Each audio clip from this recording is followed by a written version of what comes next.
За ибупрофен өрөвсөл дарж өвдөлтийг намдаадаг боловч дангаараа одоо ямар өвдөлт байна уу тэрэндээ нөлөөлж чадахгүй. Манайхан чинь тааж айгүйх нөгөө өвчин намдаах юмуудыг хэрэгэлдэг. Эмч хүн эхлээд өвчтнөө үзэхдээ тэр өвчтний сэтгэлд нь хүртэл хүндлэх ёстой. Донтолт буюу одоо энэ мансуурах асуудал бол одоо нэлээдгүй газар авчихсан ийм асуудлуудын нэг болчихж байгаа.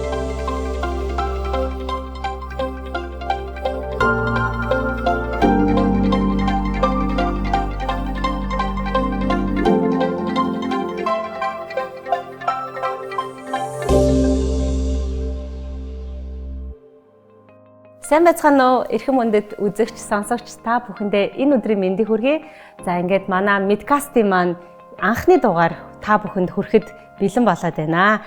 За ингээд би өнөөдөр хөтлөгч болон зочноо танилцуулъя.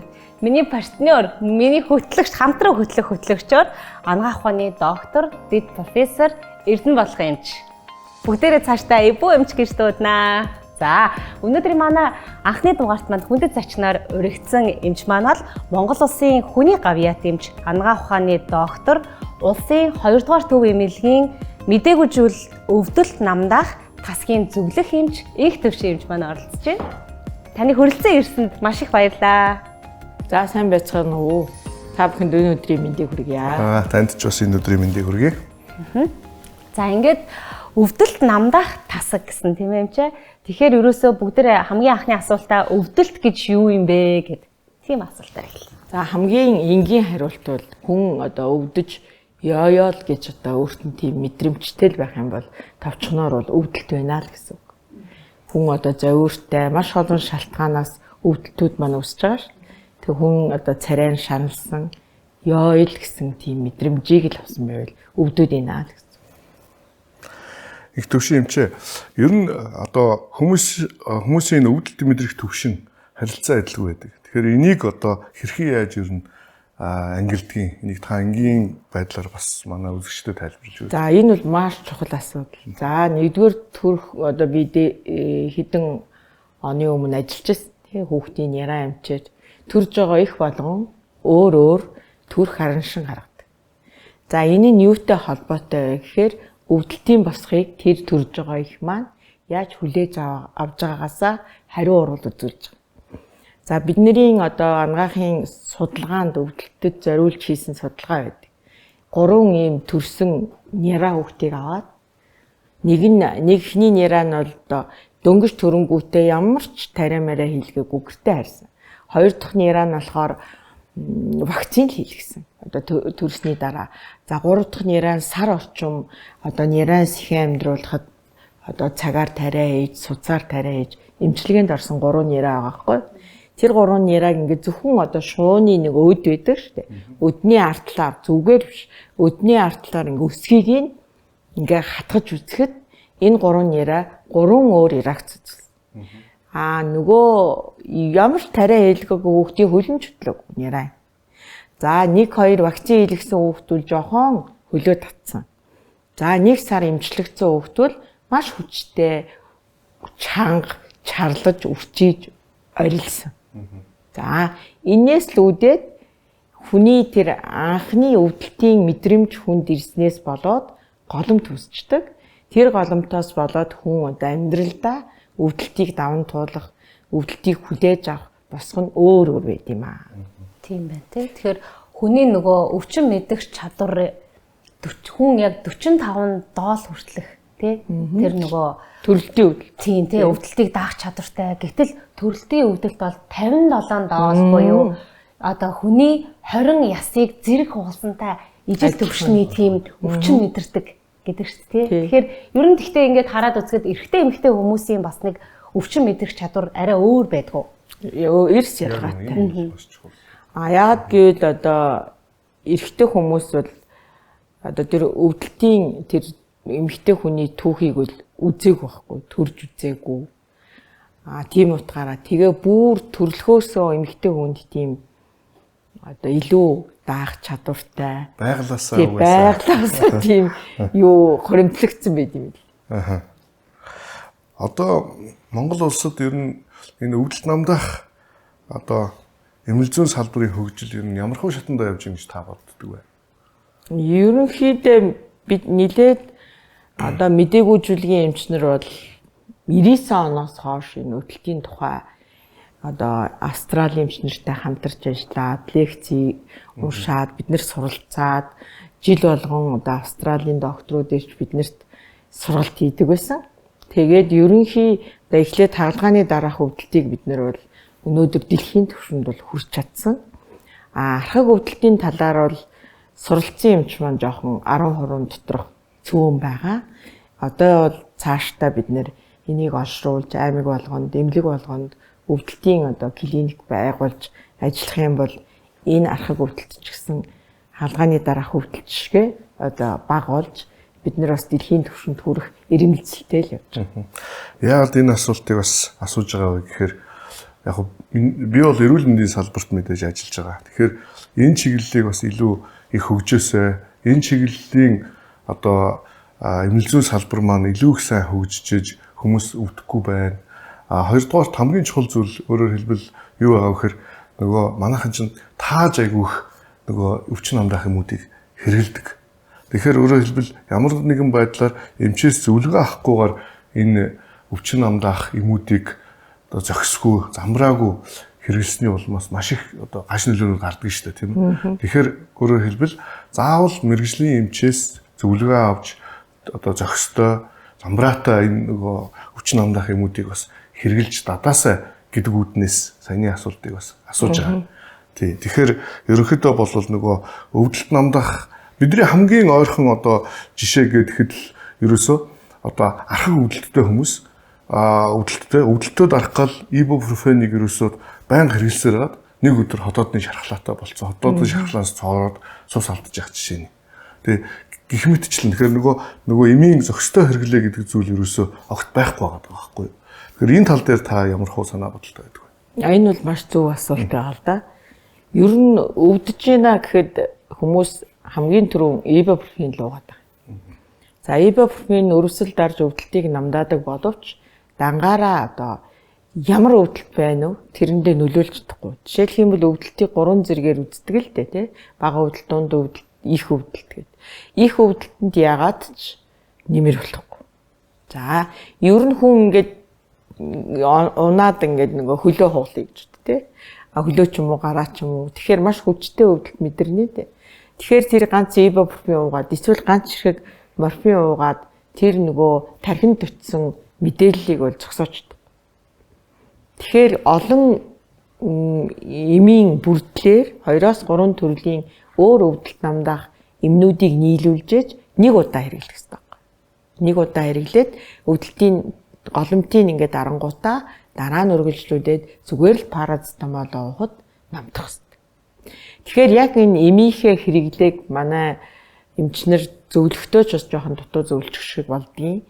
Хүмүүс маань одоо дур мэдэн аптекийн одоо эмийн санч гэж нэг эмч байх шиг байгаа. Миний бодлоор бол тэр нь жоохон харамсдаг. Тэр хүмүүсийн одоо хэлснээр ам замбраагүй хэрэглэнэ. Мөн хоёрдугаарт нь ам дамжиж эмийг замбраагүй хэрэглэнэ.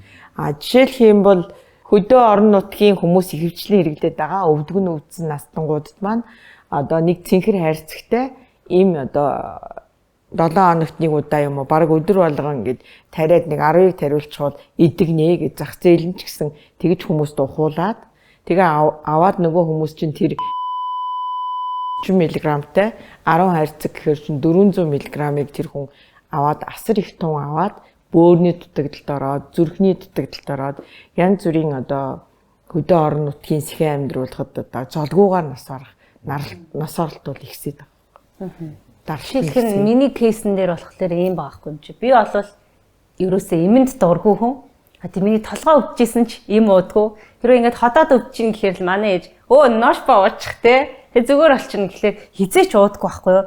Энэ юу н ингээд би хэрвээ толгой минь өвдөж байгаа бол уух ёстой юу айсгүй бол за энэ ямар ч юм байж магадгүй бүр цаашлаад ингээд хүндэрчиж магадгүй. Тийм учраас би өвдөж байгаа бол нэг 2-3 өдөр өвдөх юм бол эмчид үзүүлжээж тэгээ эмчийн бичиг авчиж ууна гэхүү айсгүй бол дур мэдэн үнэхээр тэ миний толгой өвдөж байгаа бол толгойнхаа эмийг авч уух нь ерөн зөв үү? За энэ бас их сонирхолтой асуулт байна. За яагаад гадаадын орнуудын одоо эмийн сангуудад Tylenol, парацетамол энэ өдөр тутмын юм ямар ч рецептгүй одоо ингэ чөлөөтэй байдаг шүү дээ. Манайх ч гэсэн ерөнхийдөө бас тиймэрхүү. А тэр нь юу гэсэн үг вэ гэхээр өвдөлт гэдэг маань ингээд хүнд ингээд зовир өгөөд би түрүү яйл гэд нэг чи толгоогоо өвдөхөөрөө нэг жоохон тийм шаналнаа да. Тэр үедээ бид нэр Tylenol юм уу парацетамол бол уух хэрэгтэй. Тэгээд тэрийгээ тэгж давхарлаж өрөөсөө уучлахгүй. Одоо намдахгүй байна гэд хүмүүс одоо 2 ibuprofen уусан, 2 парацетамол давхарлаж уусан. Яг л 500 мг чинь танд нэг л удаагийн өвчин намдах 4-6 цаг өвчин намдах тун чинь мөн. За хэрвээ би ярьсан шүү дээ нэг осолд ороод ч юм уу те гар хөл нь одоо хугарах ч юм уу нилээн юм одоо толгой өвдөхөөс чи илүү нөгөө миний ярьсан 3 шаттай өвдөлтийн хүчтэй нь болох юм бол парацетамол өөр диклодин ч юм уу те ibuprofen ч юм уу нийлүүлж авах хэрэгтэй. Нэг 2-3 төрлийн эмийг нийлжээж энэ тархинд утсан голомтыг одоо жоохон ч гэсэн сааруулдаг. Би яагаад тэгж асуусан гэхэлэр нэг юм кейс хийсэн байхгүй юу? Нэг хүн нөгөө нэг юу яагаад олгоо өвдөдсөн тэнгууд нь хотоод өвдөдөн жилүүдээ ношпа уугаад намдцсан. Тэг нөгөө өвдөлтгүй болцсон. Тэгсэн чинь нөгөө олгоонд дотроо хагарсан гэдэг кейс сонсцсон. Тэгэнгүүт ер нь аливаа нэг юм өвдөхөд эмчтэр очиж заавал эмчимчгээр ингэхгүй л болохгүй мэгээд энгийн өвдөлтөнд юусэн юм уухгүй яваад идэх байхгүй юу? Тэг ерөнхийдөө бол бас зөв гэхдээ олгооны хавьд өвдөх толгой өвдөх хоёр ч өөр. Тийм учраас ард түмэнд энэ эрүүл мэндийн нэвтрүүлэг бол ийм анхан шатны эрүүл мэндийн нэвтрүүлэг явуулж байгаа та хоёрт бол баярлалаа гэж байна. Тэгэхээр энэтэй холбоотойс нөгөө өвдөлт гэдэг зүйл бол өөрөөр хэлбэл ямар нэгэн эрхтний үйл ажиллагааны юм уу эсвэл бүтцийн өөрчлөлтөнд орсон одоо өвчний хариу уруулахгүй. Тэгэхээр өөрөөр хэлбэл өвдөж байна гэдэг маань тухайн одоо орчимд байгаа эрхтнүүд ямар нэгэн байдлаар эмгэг өөрчлөлтөнд орсон байна л гэсэн үг шүү дээ. Тэгэхээр өөрөөр хэлбэл тэрийг яг ямар өвчин бэ гэдгийг онцлуулахгүйгээр нөгөө өвдөлт намдах эмүүдийг хэрэглээд байх нь нэгдүгээр цаг хугацаа алдна. Хоёрдугаарт одоо тэр өвчнөө яг таньж мэдэхгүй байх. Өөрөөр хэлбэл одоо сая хэллээ шүү дээ. Нөгөө мохор олгон хурц өрөвсөл тусаад өвдөлт намдах юм хэрэглэсээр хагаад тэгээд одоо өвчин зөвөргүй явж байгаа нөгөөх нь хөвлөд дотроо мохор олгоон ингээд өрөвслөн задарсан, хагарцсан ч байх чинь тийм ээ. Гэхдээ өөрөөр хэлбэл юу вэ нөхөр хэрвээ ямар нэгэн байдлаар одоо өвдөлт үүсэх юм бол мэдээж яг анхан шатны тусламж үйлчилгээ тухайд өвдөлтийн одоо зэргээс хамааруулаад өвдөлтөө одоо багасгаж дарах нь одоо зайлшгүй чухал тийм үү. Гэхдээ цаг алдахгүй өөрөөр хэлбэл заавал мэрэгжлийн эмчэд очих ёстой гэсэн мессежийг л өгөх гээд байгаа байхгүй энэ дээр. Тийм үү. Тэгэхээр энэ өвдөлт үүсэж байна гэдэг чинь тухайн эрхтний одоо тэр өвдөлт мэдрэх рецепторт нь тархинд одоо шууд мэдээлэл дамжуулж штэ. Ингээд одоо хариу уруулна гэсэн тийм үү. Тий. За дараагийн би танаас нэг зүйл асуух гэсэн. Өвдөлт одоо эмнэлэгт жишээлбэл их түгээмэл тохиолддог. Ялангуяа зарим одоо боолт хийх, зарим одоо хэсгийн мэдээ алдуулалттай ажилбаруудын үед тийм ээ өвдөлтийг намдаах өөрөөр хэлбэл нөгөө мэдээ алдуул, хэсгийн мэдээ алдуулах юм тариа энтрийг их өргөн хэрэгэлдэг. Энэ дээр одоо жишээл хүн болгоны мэдрэг чанарууд өөр байдаг байхгүй. Жишээлбэл зарим хүмүүс төр нөгөө мэдээ алдуулах тариаг ингээ хэрэглэх явцад бол өвдөлт нь ерөөсөө намддаггүй тийм хүмүүс байдаг. Энэ дээр одоо жишээл гадаад хүчин зүйл хэрэг одоо нөлөө үзүүлдэг. Ямар гадаад хүчин зүйлүүд байж болдог вэ? Тэр гадаад хүчинд нэгдүгээрс нь сэтгэл санаа. Тэр хүний нөгөө аимхай урд нь маш их өвдөлт авсан. Тэр нь ингээ голомдлогдсон. Тэгээд тийм твдүү, сандруу тийм хүмүүс бол их хвчлэн сэтгэлээрээ намддаг байхгүй. Тийм байна. Одоо жишээлх юм бол их хүүхдийн эрүүл мэндийн үндэсний төвийн би нөгөө мдэггүйжүүлгийн хүүхдийн эмчээр ажиллаж байсан. За миний нөгөө одоо докторийн ажлын судалгааны сэдэв болохоор хүүхдийн өдрийн мэдцлийн өвдөлт намдах гэсэн сэдэвтэй байсан байхгүй юу? Маш чухал сэдэв байна. Тэгээд би өдрийн мэдцэл хийхэд хүүхдийг өвдөлтгүй байлгавал өглөө нь одоо эхнээс твтэл оройн гэртээ харна. Тэр зорилтыг тавиад бид нэр тэр ажлыг бол хийж гүйцэтгээд одоо ч гэсэн өдрийн мэдцлээр жижиг хагалгаанууд бол хийгдэд байж байгаа. За энэ судалгааныхаа явцад манай багийн олж авсан юм бол одоо их эцгээс нь шууд ингээд нөгөө хүүхдийн булааж аваад танихгүй шүү дээ бид нарыг булааж аваад ингээ хагалгааны ороонд оруулахаар хүүхэд ингээ уйлаад тэгээд ингээд хагалгааны дараа нөгөө хүүхэд маань ингээд бид нэр бүх хөвдөлт намдаадаг арга хэмжээг авсан байгаа шүү дээ. Тэгээд сэрэгтэй уйлаад. Тэгэнгүүт нь бид нэр одоо ингээд янз бүрийн судалгаа уншаад ерөөсөө ингэж болохгүй юм байна. За ингээд тоглоомтой өрөөнд аав ээжтэй тоглуулад тэгээд нөгөө тоглоомтой наав ээжтэй хагалгааны өрөөнд оруулаад ээжийнх нь үр дээр суулгаж агаад хүүхдээ ингээд үнэртүүлээд унтуулад тэгээ хагалгаагаа хийгээд нөгөө хүүхдээ сэрээгээд ирэхэд ямар ч өвдөлтгүй ямар ч хагалгаанд орсон шинжгүй энийг эцэрч байгаа. Тэгэхээр хүний сэтгэхүй гэдэг бол тэр гомдол байна шүү дээ. Намайг аав ээжээс салгаад танихгүй хүн аваад өөр өрөөнд оруулсан гэдэг аимшигтай айцтай гомдол нь ямар ч өвдөөгүй байсан ч сэрэгтэй л болж байна. Энэ дээр тэгвэл нэмэлт асуулт асуухад нөгөө өвдөлтийг ер нь хэд ангилдаг вэ? Би болохоор миний уншснаар болохоор өвдөлтийг биеийн болон сэтгэлийн өвдөлт гэж ангилдаг гэж сонссон. Тэгэхээр нөгөө нэг одоо би өвдөхөд ингэхэд бол тий миний бие л өвдөж байна. Сэтгэлтэйгээ нэмээд өвдөнгөд бүр амар нөгөө өвдөлт нь илүү их таны саяны яг яриан дээр ер нь бол зөвлөдөө биеийн өвдөлт сэтгэлийн өвдөлтөнд 40-60% нийцэлдэг гэж боддоо. Тэгэхээр хүмүүсийг эмч хүн одоо миний бодлолтой залуу эмч нартай хэлэхэд бол эмч хүн эхлээд өвчтнөө үзэхдээ тэр өвчтний сэтгэлд нь хүртэл хүндлэх ёстой. Хэрвээ нэг юм ярваагаад би завгүй байна. Та гэл ингээ айгуу тийм хурдан таагүй үзэхэд тэр хүний өвчин идэхээсээ илүү гомдоод нөгөө хэлсэн зөвлөгөөнд тэр хүний тархинд бүрэн орохгүй. Тэгээд нөгөө хийлж өгсөн эмчилгээнд тэр хүн нэг тийм таатай хүлээж авахгүй.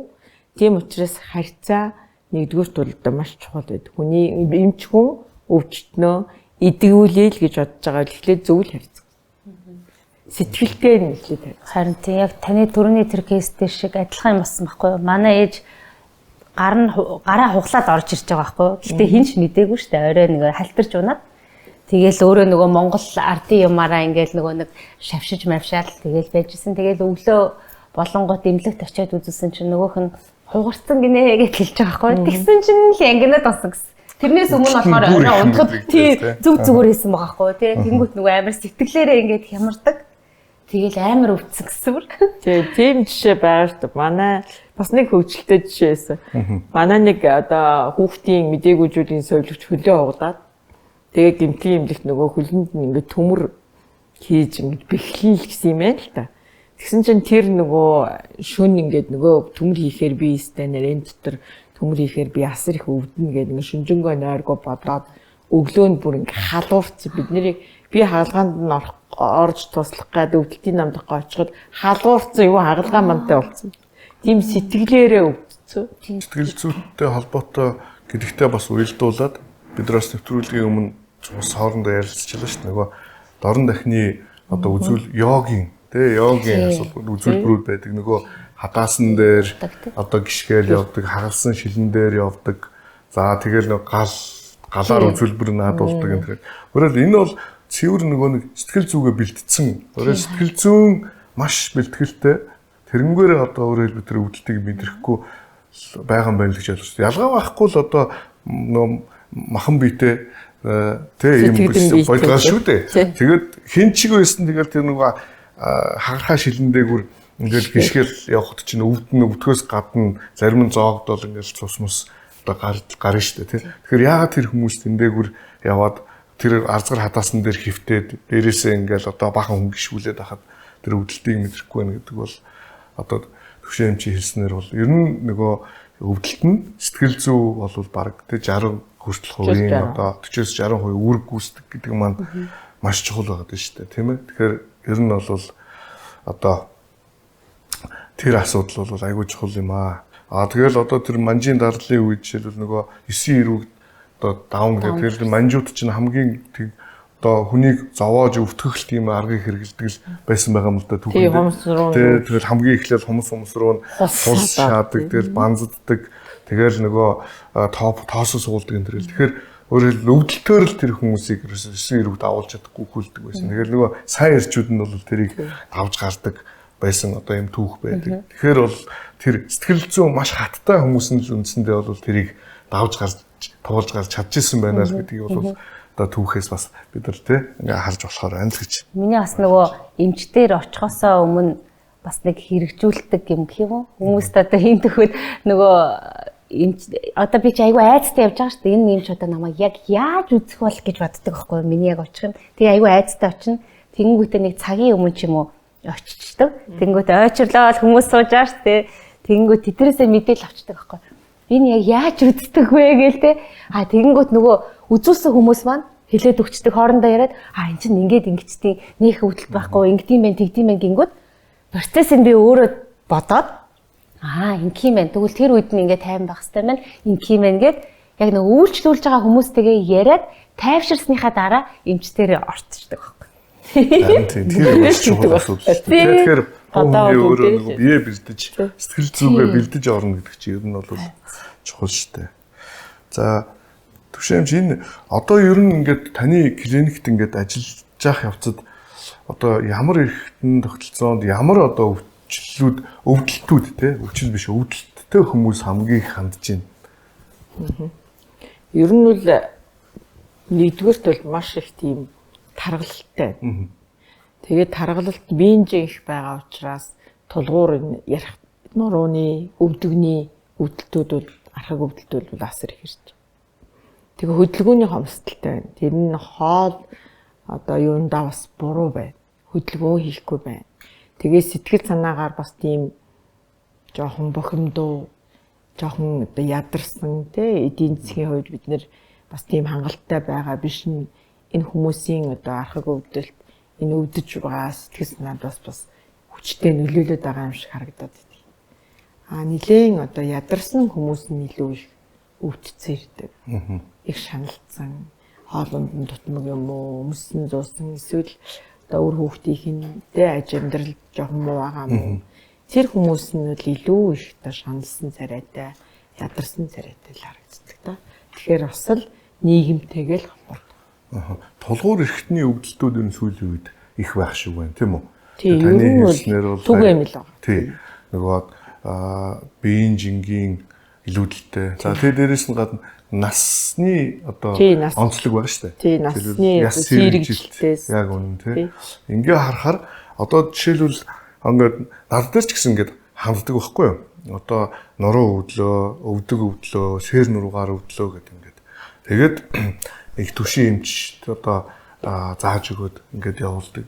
Тэгээд эрэхтэй бол хүнээр төшүүлсэн, тэгэл нилээн одоо ярвайсан, хэцүү стрессцэн байдаг. Тэгээд эмчилгээ хийлгээд гараад ирэхээр инээцэн гарч ирдэг байхгүй. Инээцэн ямар нэгэн одоо төшүүлж бариагүй ингээ өөрөөр ингээд. Тэгэхээр өөрөөр хэлбэл өвдөлт гэдэг зүйл амьдралын чанарт асар их нөлөөтэй байхгүй. Өөрөөр хэлбэл өвдөлттэй хүн болвол ажиллаа хийж чадахгүй. Ажиллаа хийсэн ч одоо анхаарал төвлөрч хийж чадахгүй. Гэртээ хайрсан ч гэртээ бол тэр уур амьсгал тий гэртээ одоо стресстэй, бухимдалтай тэр гэр орны халуун дулаан уур амьсгал байхгүй байх жишээ нь тийм ээ. Тэгэхээр өөрөөр хэлбэл энэ өвдөлт гэдэг зүйл бол одоо маш олон зүйлд их нөлөөтэй асуудал байгаад байгаа байхгүй тийм ээ. Тэгэхээр өөрөөр хэлбэл зөв онцлогоо хийлгээд тэгээд зөв эмчилгээгээ хийлгэх юм бол бас өвдөлтгүй болох боломжтой гэдгийг би бол ер нь 2000 хэдэн онд төвшөөмч чинь юунд хавдар судлалын үндэсний төвдөрлөө 2014 онд ирсэн. Тэгээ миний би одоо тухайн үед хавдар судлалын үндэсний төвд ажиллаж исэн. Тэгээд төвшөөмчигээ ирээд өвдөлт намдах клиникийг байгуулад тэгээд нээлтэнд нь орж танилцаад ингээд ийм үйл ажиллагаа явуулдаг. Ингээд тэгдэг гээд. Ер нь тэр хүртэл бол өөрөөр хэлбэл яг энэ салбар энэ чиглэлээр одоо өөрөөр хэлбэл мэрэгжилтэн Монголд байдаг ч гэж ер нь бас нэх одоо ягаагүй төсөөлөгдөөгүй бодогдоогүй байсан байгаа байхгүй. Тэгэл одоо 14 оноос хойш энэ айгүй чухал юм байна. Ялангуяа хорт хавдартай ч өөрөө архаг өвчин шүү дээ. Архаг явцтай ужиг тавилан муутай өвчин гэж тодорхойлсон байдаг байхгүй юу? Тий. Тэгэхээр энэ хавдрын өвчтэй хүмүүсийг өөрөө нэг өдөр ч гэсэн өвчнгүй байлгах асуудал бол айгүй нийгэм болон хов хүнд айгүй чухал асуудал болчиход байна. Тэр утгаараа болов төвшин эмч хавдар судлалын үндэсний төв дээр анх шүү өвдөлт намдах клиникийг байгуулад ингээд түүний дараа бол одоо улсын 2 дугаар төвөмлөгт одоо ирж зөвлөхөөр ажиллаач гэж одоо ураад тэгээд одоо үндсэндээ бол эрчим тэмцлийн мэдээгүй зүйлийн тасгийн одоо харьяанд энэ өвдөлт намдах клиникийг байгуулад маш олон хүнд бол одоо өгөөж буйнаа ингээд хайрлаж байгаа юм чухал одоо салбар. Тэр ч удаараа би анх одоо нэвтрүүлгийн одоо өмнө хэлжсэн энэ салбарыг бас хөгжүүлэх юмсан төвшин амжтайгаа нийлж. Энэ олон мэрэгчлэтнүүд бас шүү олон болоосай. Тэр хүмүүс тааж бити одоо юм тан уудаг байгаасай гэдэг үүднээс бол одоо сэтгэлээрээ айгүйх дэмжиж байгаа. Тэгээ яг одоо мэрэгжлийн хүрээнд бол бас хамтарч ажиллах зүйлүүд бас нэлээдгүй гарна гэж өмнө нь бас яригдчихсэн. Ковидын өмнө бид бас энэ талаар ярьж ирсэн. Тэгэхээр нөгөө гурвалсан мэдрэлийн өвдөлт гэж ярьж ирсэн тийм биш юм чи. Тэгээ ийм эмгэгтэй хүмүүс ер нь хэр их илбэг байдیں۔ Ер нь. Ерөнхийдөө бүр амар чихий биш. Тийм манайд бол гэхдээ байна. Одоо жишээлх юм бол жилд би нэг 10 хэдийг л үзээд байгаа. Тийм гэхдээ намайг мэдэж ирж байгаа нь бас цөөхөн байна. Энэ өвчний менежмент айгүй хэцүү юм шүү. Тийм энэ гурвалсан мэдрэлийн өвчнийг шалтгаан тодорхой. Харин тийм. Тийм учраас нөгөө намдах арга одоо дэлхийн нийтээрээ жоохон одоо сөвдөд байгаа. Тий одоо Сингапур ангиографийн эмч нартайгаа нийлж төлдөг ч байна. Одоо сайн нодлон одоо дэлхийн өвдөлтийн хурал дээр очиход бол германууд бас төлөх эмчилгээ хийсэн гэсэн. Тэр нь бас нөгөө арай өөр техникээр тэрийгээ бол маш амжилттай байгаа гэжсэн. Мөн нилээд янз янзын хоригуд хийдэг. Тэгээ над дээр ирсэн хүмүүсийг нэг 10 хэдэн удаагийн үзэлгээр тэгээ өвдөлт намдах ажилбараар нэг жоохон өвдөлтийг бол багасгаад байгаа. Миний хувьд бол.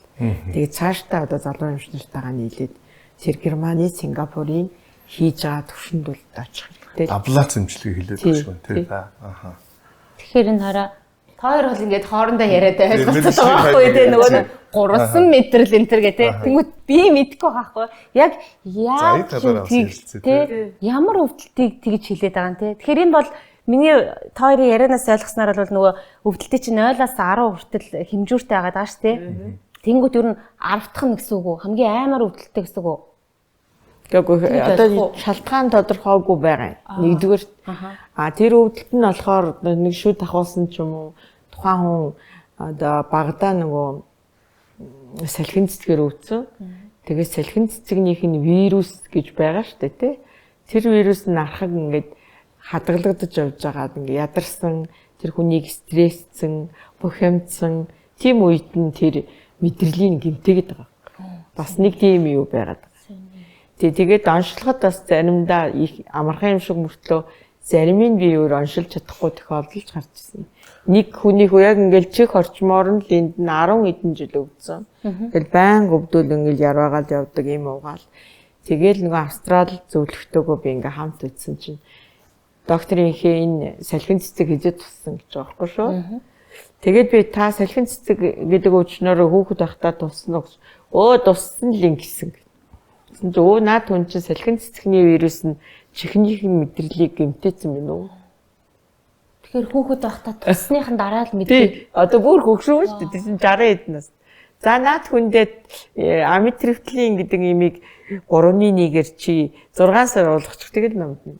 Тэгээд 6 сар уулгаад тэр хүн амдсан. Ямар сони юм бэ те? Манай Монголд бол ингээд нөгөө салхин цэцэг мэцгийг чинь нэг зүгээр л нэг тусчдаг өвчин те. Хүүхэд болгоо ингээд толгоо дараалан тусдаг тэгээд дараа нь тийм аймаар ахаг одоо өвдөлттэй тийм одоо юмд хүргэнэ гэдэг бас сайн тохиолдол байгаа байхгүй. Тийм. Гурвалсан мэдрэл гэдэг маань одоо толгой нүүр орчмын мэдрэлцүүлдэг гэсэн үг байхгүй юу те? Энэ гурван мэдрэлийн мэдрэх байдаг. Энэ одоо энэ артлын одоо урт өвдөр тархинасаач мэдээлэл нэрнэ. Тэгэхэд тэр хүнийг зөвхөн эндээ өвдөцсөн. Тэрийг би гурвалсан мэдрэл гэж ажиллаж шинэхэн эмчээсэн. Тэгэхэд энэ чихний мэдрэлийг салхин цэцгийн вирус гэмтээсэн байна гэж. Тэгэхээр өвдөлтөд одоо шалтгаан нь бол янз янз байдаг. Мягадгүй энийгээ толгой өвдөд энэ ч гэж хүн бодож болно тий. Чих өвдөд ээж гэж бодож болно. Мөн хоолойныхаа үнд өвдөдөө солонгоцчод хоолойныхаа махыг ахуулаад өчнөө явж ирээд солонгос юмч Монголд чинь одоо докторийн хээ гэж хүн би тэрэн дээр очиод надруу явсан. Тэгээ би энэ рүү нөгөө солонгос эмчнэрийн зааж өгсөн хоргийг хийгээд намдах жишээ. Тэгээд ер нь төр өвдөлтийн шалтгаан, өвдөлтийн байгаа байдал тэгээд хүнээсээ маш тийм өгүүлэмжийн аягүй сайн авах хэрэгтэй мөлий. Тэгжээд нөгөө ямар шалтгаантай, ямар мэдрэл нь гэмтээд яаж өвдөлт нь үүссэн гэдэг нь. Жишээлбэл маш их хүчтэй даарат ч юм уу өвдсөн байдаг бүр ингээд хөлдөх шатлаа даа. Тэгэхээр энэ өвдөлтийн шалтгаан бол маш олон. Өвдөлтийн чинь нөгөө нэг хавдрын болон хавдрын бус гэж бас ангилж байна тий. Олон ангил байгаа. Ер нь бол одоо тийм мэдрэлийн гартай одоо түлэнхий гэн бүр яг юм одоо ард түмэнд бол тэр хилээр нь ярих юм бол ойлгохгүй ш манай ард түмэнд. Тэгээд одоо хавдрын өвдөлт, хавдрын бус өвдөлт тэгээд нөгөө мэдрэлийн гаралтай өвдөлт, дарахаг өвдөлт. Таны харснаар одоо 0-аас 10 гэж дүгнэх юм бол ер нь энэ өвчин бол маш их өвдөлттэй байдаг гэж хэлэх тийм өвчин гэж байх уу? Ер нь өнөөдөр би өвдлөө тий. Өнөөдөр би одоо 1-3 хүртэл ингээ баг зэргийн өвдлөө гэхэд энэ хүн 3 хоноход дунд зэргийн өвдөлт рүү шилжинэ. Энэ хүн 7-оос дээш хонох юм бол архаг буюу хүчтэй өвдөлт. Тэгэхээр өвдөлтийг бас удаажлахгүй. Хаалгааны дараа хүмүүс одоо дээхэн үед миний залуу байхад бол алгаа илгэсэн хүн хаалгаа илгэсэн хүн 90 градустай бараг нэг сар 20 хоног орчим өвдөөд ингээ тэгэхээр авдаг гэсэн юм шүү. Тэр өвдөлт төсөөл болсон архаг өвдөлт. Одоо бол тийм байхгүй ш. Одоо эхнэлсийн төв өглөөний хөвтөл оройн гэртээ хүүхдүүд. Тэгэхээр өвдөлтгүй байх юм бол бүх одоо мэдцлийн жижиг ажилбарууд одоо Европын орнууд, хөгжилтэй орнууд бүгд өдрийн мэдцлүүд хэрэгжиж байна. Тэгэхээр эрүүл мэндийн системийн эдийн засгийн хувьд ч сайн холбогдолтой. Ор хоног нь цөөхөн өглөө хөвтөд орой гарсан юм чинь тэр 10 хонж исэн, сар хонж исэн төлбөрөөс хамаагүй бага төлбөр гарна гэсэн үг. Одоо нүвдэлт намдах тасаг гэж шүү дээ. Тэгэхээр энэ бол одоо хавдрын эмнэлэгт бол байгаа юу? Ер нь ямар эмнэлгүүдтэй байгаа вэ? Бүх эмнэлэгт бол байхгүй юм шүү тий. Уу яг одоохондоо бол мдээгүй зүйлэг эрчим тэмчилгээний мэрэгжлийн эмчнэр бол энэ өвдөлтийн тухай бол хичээл мэдлэгийг бол бүрэн эзэмссэн. За ялангуяа одоо том эмнэлгүүдээс 35 6 одоо 38 дахь эмчны явцсан байгаа. Тайланд 1 жилийн хугацаатаагаар одоо мдээгүй зүйлгийн мэрэгжлийг эзэмшиж олон улсын төвшөнд нь эзэмшиж магистрийн зэрэг хамгаалж ирдэг тийм сургалтанд 2000 оноос эхлээд өнөөдрийг хүртэл эмчнэр явж байгаа. За тэр эмчнэр ингээд бодоход өнөөдөр манай одоо улсын том эмнэлгүүдтэй ажиллаж байгаа, элэг шилжүүлэн суулгаж байгаа, бөөр шилжүүлэн суулгаж байгаа, чөмөг шилжүүлэн суулгаж байгаа. Энэ бүх мдээгүй зүйлгийг ямар ч өвдөлтгүй, хаалгааны дараа өвдөлтгүй тэгээд энэ том ажлыг амжилттай хийж байгаа нь одоо манай мдээгүй зүйлгийн эмчнэрийн одоо дэлхийн түвшинд хүрсэн байна гэдгийг л харуулж байгаа. Яалтчгүй одоо энэ бол бас том дэвшил гэж харж байгаа шүү дээ. Тэгэхээр одоо сая ингээл одоо ярьж байхад нь бас ярианыхын дундуур ингээ харж байхад одоо 38 дахь эмч суралцаал явж байна. Манай их төвшин эмч бол бас одоо хурлуудад явна илтгэлтэй байна. Бас дээрэс нь ингээд зарим сургалтууд нь явагддаг. Тэгэхээр эмч мэргэжил гэдэг бол ерөөсөө насан туршдаа суралцж байдаг. Насан туршдаа суралцж явж идэг. Тэтгэврт гардггүй бараг л одоо ингээд амьдралынхаа бүхэл цаг хугацааг одоо хүний төлөө ингээд зарцуулдаг. Ийм л мэргэжил шүү дээ. Одоо онцлог нэг одоо зүйл бол тэтгэврт гарсан ч бай одоо үн цэн нь одоо туршлага нь улам нэмэгдэж идэг. Давуу тал нь ерөөсөө тийм одоо мэргэжил тэгээд яг хоо манай ангаах Монголын ангаахын салбарыг янз бүрээр л ярьж байгаа. Одоо сайн муу энэ тэр. Гэтэ би бол миний өнцгөөс харахад бол айгүй сүүлийн ялангуяа 10 гаруй жил 15 жил бол асар хурцтай бас хөгжиж байгаа. Дэлхийн одоо тэр хөгжингүү орнуудтай энэ зэрэгцэхгүй ч гэсэн ер нь бол одоо араас нь айгүй хурцтай явж байгаа. Хүний нөөцүүд айгүй сайн бэлтгэж суралцж байна. За мэдээж яг хуу тоног төхөөрөмж технологийн хөгжилтэй бол шууд хамааралтай байгаа. Энэ зарим зүйлүүд бол жишээлбэл одоо сая ярьсан тэр одоо гурвалсан мэдрэлийг одоо аблац буюу түлх хэмжлэгээ гэдэг байна. Тэгээ тэрийг одоо ингээд нэвтрүүлчих юм бол бас нэг бүлэг одоо асуудал шийдэгдэх боломж харагдаж байна гэх мэтчлэн Тэ тэгэхээр ер нь бол яг хав тодорхой төвшөнд хөгжил явж байна. Одоо нэг өвдөлт намдах Монголын нийгэмлэг гэж байгаа. Тэ одоо та тэргүүлж байгаа юу? Би тэргүүлж байгаа. Тий. Энэ нийгэмлэг маань мэрэгжлийн нийгэмлэг маань бас байгуулагдаад бас чамгүй хугацаа өнгөрсөн байгаа бох тийм ээ. Тэгээ нийгэмлэгийнхаа хүрээнд бас манай эмчнэр сургалт хийх, хүний нөөцөө бэхжүүлэх гэдэг өөрөөр хэлбэл нөгөө мэрэгжлийн чиг үүргийн хүрээнд айгүйх ажлууд бас хийдэг одоо харагдсан. Тэгэхээр энэ нийгэмлэг маань одоо нийгмийн хөгжил маань одоо ямархуу төвшөнд явж байна. За хөгжил маань жоохон ихтэй хагалгааны хурц өвдөлт илүү те тэрлүүгээ бид нэр их чиглэлсэн. 2003 оноос эхлээл эхнээсийн төв дээр өвдөлт намдах нөгөө би түрүү ярьсан өдрийн мэдслийг одоо бид нэр өвдөлтгөө одоо хөгжүүлэх гээл өвдөлт намдах баг гэж байгуулагдаад тэрэнд нь одоо их эцэг тэгээл мис заслын эмчнэр яагаад өвдөлтөнд маш олон төрлийн эмчнэр оролцох хэрэгтэй байхгүй ганц одоо мдэггүй зүйлгийн эмч тариа хийгээд тэр хүүхдийг тэр хүнийг өвдөлтгөө байлгана гэж бол болохгүй. Дараа сэргээн засах хэрэгтэй, хөдөлгөөн засах хэрэгтэй, үйл ажиллагаагийн одоо зөв болгоод, сэтгэл санаагийн зөв болгоод, хоолын зөв болгоод энэ бүх эмчнэрийн маань хүч нэгдэжээж бид нэр өвдөлтийг бол одоо байхгүй болгоно гэж үзэж байгаа. Би түрүү хэлсэн шүү дээ өвдөлтийн ихэнх 40% нь сэтгэл санаа байдаг учраас энэ олон эмчнэрийн хоол зөөж, сэтгэл зөөж те энэ эмчнэрийн үр нөлөөгүйгээр бас би чадна гэд цээжэд илдэж болохгүй. За нийгэмлэг тийм учраас одоо нэгэн одоо салбарыг олон салбарыг хөгжүүлэхийн тулд бид нэр зүтгэсэн. 2000 оноос бол Тайландын одоо би хамгийн анхны одоо суралцсан эмч байгаа. Тэгээ одоо 38 дахь эмч маань сураад ирсэн. Тэгэхээр 38 өвдөлтийн одоо мдэггүй зүйлийн дэлхийн одоо төвшин төсөн эмч нар илтгэж ирж байгаа гэсэн. За тэгээд өшөө одоо богино хэмжээний сургалтууд бид нэр Энтхэг руу тэгээд Америкийн нэгдсэн улс руу тэгээд Австрали руу ер нь маш олон 10 гаруй орн руу бид нэр одоо богино хэмжээний солонгос руу сургалтуудыг өвдөлтөөр хийсэн. Тэгээ хамгийн одоо олон эмч суралцсан гас нь улсын 2 дугаар төвөмлөг өвдөлтөөр одоогийн байдлаар 3 мэрэгчлэлтэн яг одоо ажиллаа хийгээд байж байгаа. За тэгээ мөн авдар судлалын үндэсний төв дээр нэг эмч одоо дагалдан сураад үлдсэн. За эхнэлсийн төв дээр бол Тайландд 8-9 хүн сурч ирсэн. Тэнд бол хүчрэх баг байгаа. За интермед эмнэлэг байна. Мөн одоо Тайландд сурсан 1-р эмнэлэг байна. Ер нь бүх эмнэлгүүд бол одоо бүрэн хүчээр бол хангагдсан. За тэгвэл эмч нөгөө нэг өвдөлт намдах эм ерөөсөө үйлчлэлгүй хүн гэж байдгүй. Ерөнхийдөө байгаа. Дэлхий дээр бол нэлээд одоо судалгаанууд байд юм лээ. А миний одоо тохиолдсон явдлууд би 3 хүнд л тохиолдчихсон. Одоо ингээд тагалгаан дээр оруулаад унтуулах гэдэг байгаа шүү дээ нөгөө. Нэг 15 настай хүүхэд байсан. Теопентад натраа ингээд суцаараа ихээр тунд яг ингээд зогтонг нь хийхээр гэж бас чирж идсэн байхгүй унтахгүй.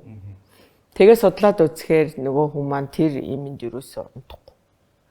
За энэ лидкайн гэдэг бидний хэсгийн мэдээ алдуулт хийж байгаа эмэнд бас юусоо мэдээ алдахгүй хүн бас тохиолдсон.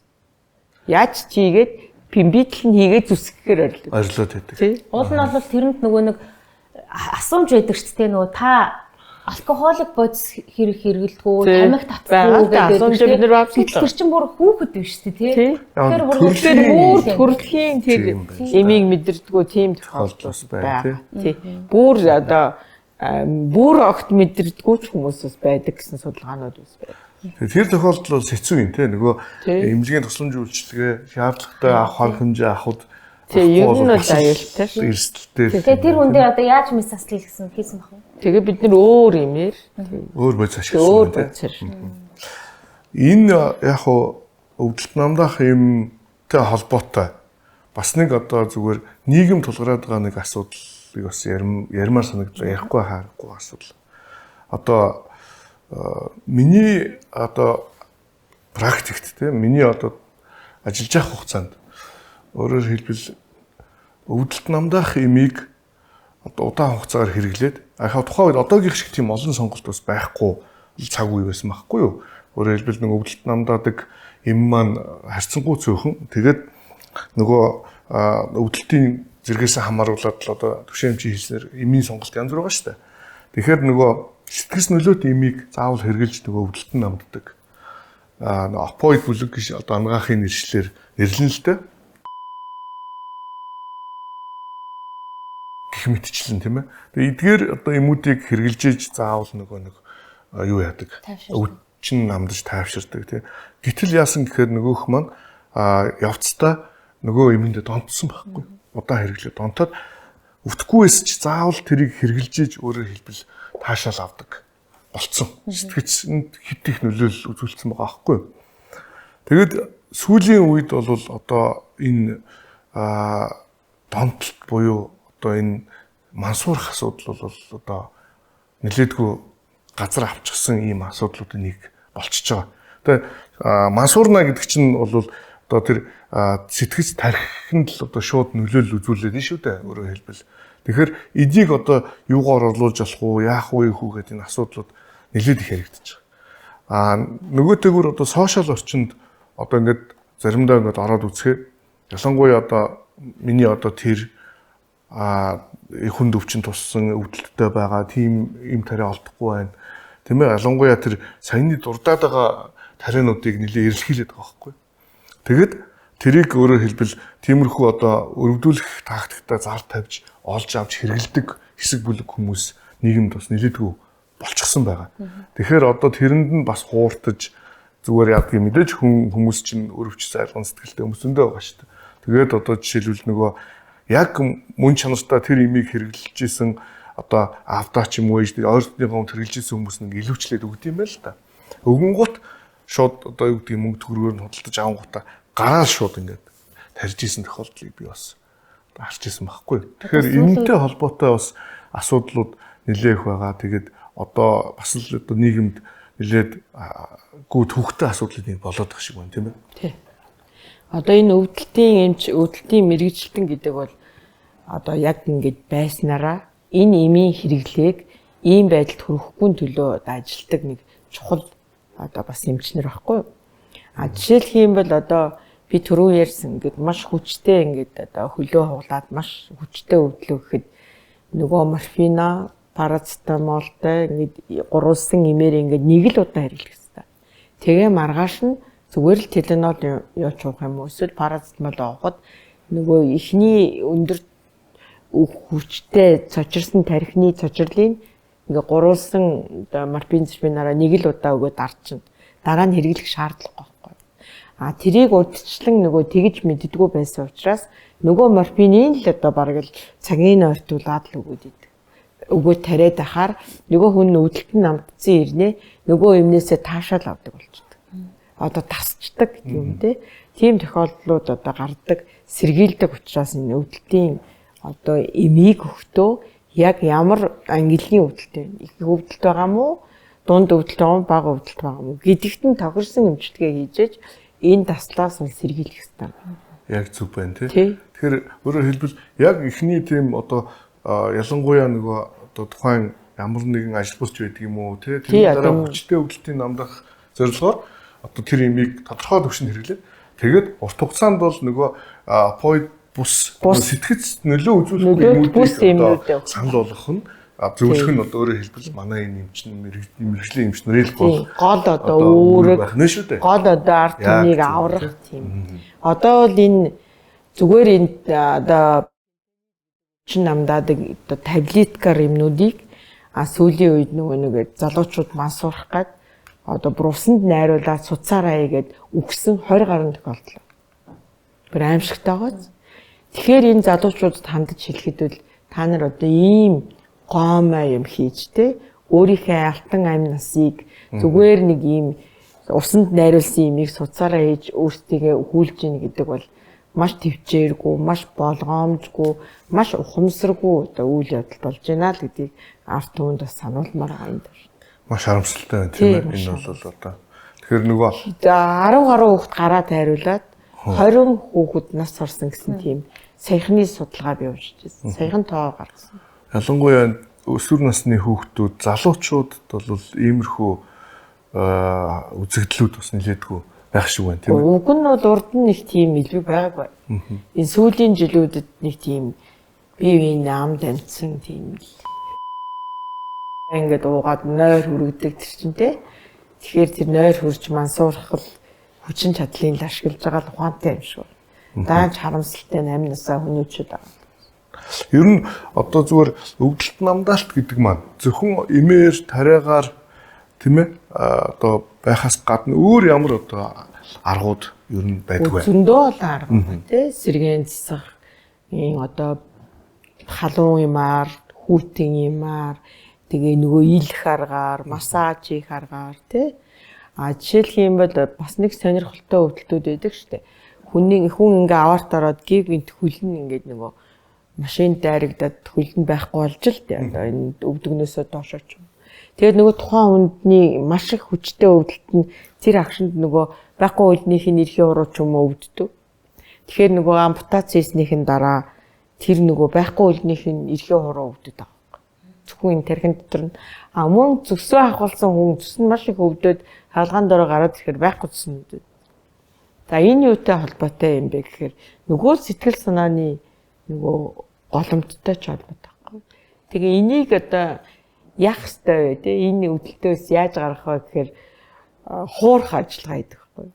За нэгдүгээр бид нэр эмээр юу тэр тархинаас нь арилгана нөгөө 2 3 нийлүүлсэн эмээрээ нэг удаа оолгоно.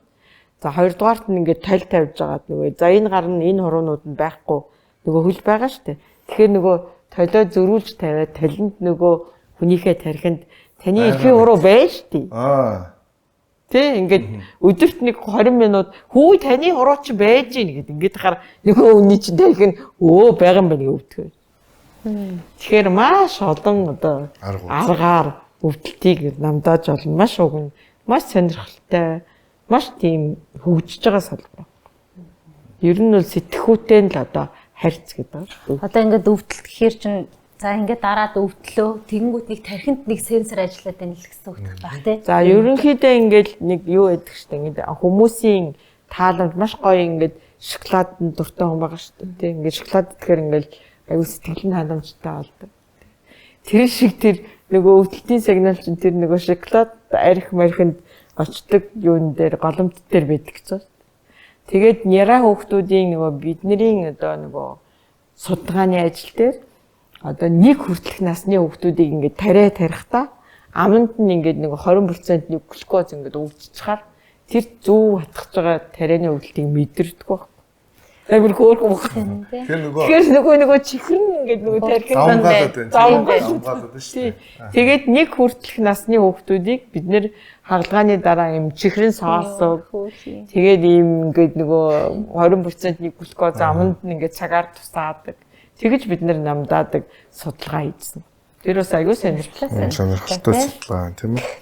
Өвдөлтүүдээ маш тийм нөгөө хүчтэй ялангуяа хүн ингээд нөгөө төрөлтийн өвдөлт бол нэлийн аимшигтай хүчтэй гэсэн тийм. Яг тэр хүн нөгөө одоо энэ амьдарч байгаа ертөнцөөсөө өвдөөд хавдар тусаад шаналаад одоо явандаа тийм. Тэгтээ бас асар их хүчтэй өвдөлтийг мэдэрдэг. Тэгж нас орд юм биш маш их өвдөлтөөсөө бол. Тэгээд саяхан одоо нэг тийм хавдар нь маш их олон эрэгтэндээ тархсан 40 гаруй насны тийм эмэгтэй гэд манад өвдөлт намдаахаар ирж байгаа байхгүй. Тэгээд тэр хүний яриа тэгэл нөгөө 2 хүүхэдтэйгээ амьдардаг 4 дүүтэйгээ өнчин үлдсэн.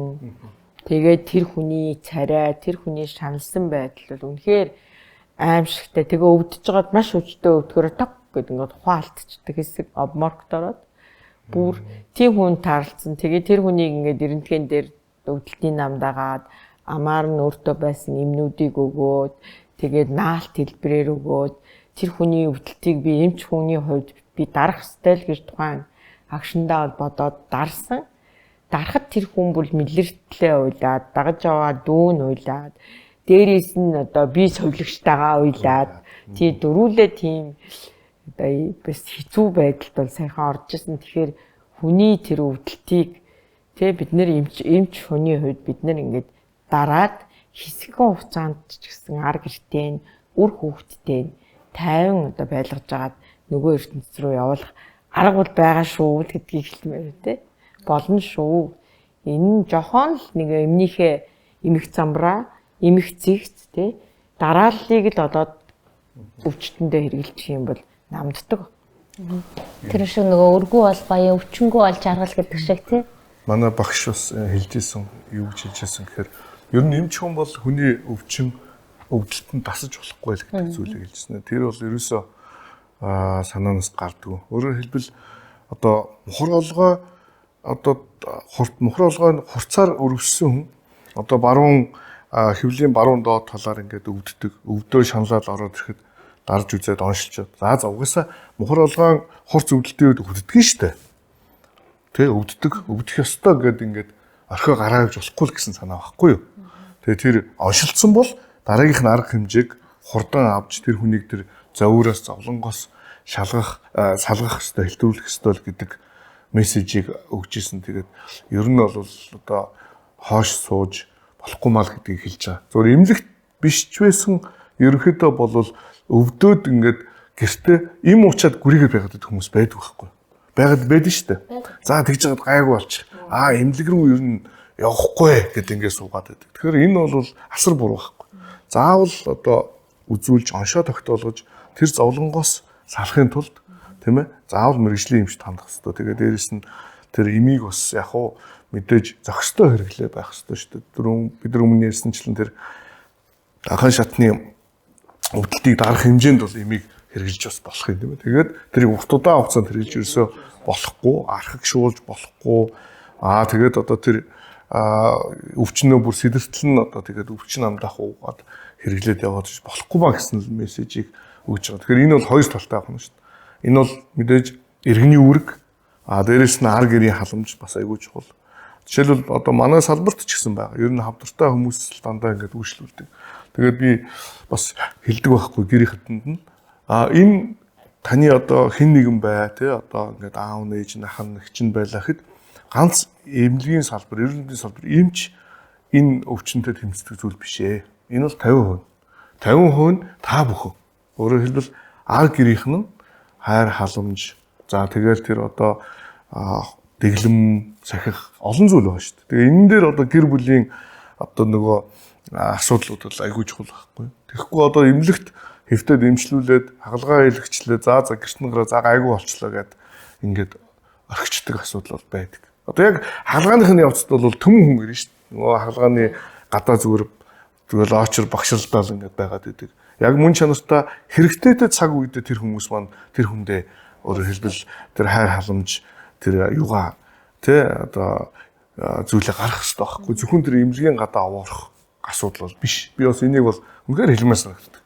Эмнэлгийн гадаа бол яг ойр дотныхан байна. Тэгээд тэр хүмүүс өөрөөр хэлбэл тэр эмнэлгээс гарсныхан дараа тэр хүний одоо дэмжлэг тэр хүнд юу хэрэгцээтэй байгаа, ямар одоо хордлогоо хэрэгцээтэй байгаа, ямар юм тариа хэрэгтэй байгаа, ямар хоол хүнс хэрэгтэй байгаа. Тэгэд хэрэгдгээр зүйлүүд дээр нь одоо дэмжлэг үзүүлэх нь аягүй чухал байхгүй. Тэгэхээр өөрөөр хэлбэл магадгүй эмнэлэгт гараа тэр хүн баг зэрэг өвдөө шаналаад байхыг ч үгүйсэхгүй шүү дээ. Тэн дээр нь одоо тусалж дэмжих асуудлууд аягүй чухал. Юу н харагдсан эмнэлэгт байж хахад одоо ажиллаж байх хэвчтэй бол тийм. Үүнтэй адилхан нөгөө өвдөлт сэтгэл зүй гэдээ хоёулаа хамт яригдчихэж байгаа шүү дээ. Тэгэхээр одоо миний бас асуух нэг асуулт байна. Одоо энэ хавдартай хүмүүс байгаа тийм тий. Тэгэл та одоо ингэж тийм. Тэгэнгүүт эмчтэр ороход шууд та ингээд хавдартай болсон юм шүү дээ. Эмч ингээд шууд пал хэтлэлцдэг тий. Тэгэнгүүт нөгөө хүний бүр сэтгэл зүйд нь бүр нөгөө нэг өвчин шанал нь биш би хавдартай болцсон шүү гэдэг бүр нэг тийм мессеж нь давмгаалж хүрээд бүр сэтгэлээр унаад магадгүй тэр хүн 5 жилийн тий 5 жил наслах настай байсан бол магадгүй бүр сэтгэлээр унаад 2 жил болж богиносох ч юм уу надад нэг тиймэрхүү юм ажиглагдаад байгаа байхгүй сүүлийн үеийн эмч нарын жоохон этикнес болоод байна уу эсвэл угаасаа бүр ингэж хэлэх нь зүйтэй гэдэг юм явагдаад байна уу энэ тал дээр яг ямар вэ яг уу нөгөө хүндээ ингэж нөгөө хэлхээс сэтгэл нүвтэн гэхдээ тэр хүн тэр өвчнийг тэр хавдрыг өөрийнхөө сэтгэлээр л давах хэрэгтэй байхгүй. Тэгэхээр ямар нэгэн өнцгөр би хэлхэн зөв гэж боддог. Хэлснээрээ тэр хүн за би энэ хавдрыг давна. би энэ өвдөлтийг давна гэсэн сэтгэл зүйн бэлтгэлтэй ар гэрн нөгөө хүнийхээ одоо бас нэг халамж нөгөө сэтгэл санаа тавих юм нь бас арай өөр болно шүү дээ. Тэгэхээр би бол ерөнхийдөө энэ олон орны эмчнэрийн ингээд гадааддад яваа сурч хахад бол бүгдээрээ хэлчихдэг юм байл. Би эхлээд яг чамтай адилхан энэ эрт хийлээд энэ хүнийг эрт явуулж энэ гэж бас ойлгох залуу юм шахтаа бол боддог байсан. Одоо бол хилээд тэр хүнийг ингээд даван туулах хүч чадалтай болгоо сэтгэл санааг нь бэлтгээд тэгээд яг сэтгэлээрээ хүн би давнаа гэдэг хүн бас зарим нь идгээд байгаа байхгүй. Одоо ингээд хараад хахад бүр нэг тийм сэтгэл нь шаналсан хүн бол бас ингээд сэтгэлээрээ яваад гэж бодлоо л доо. Янз янз л байгаа.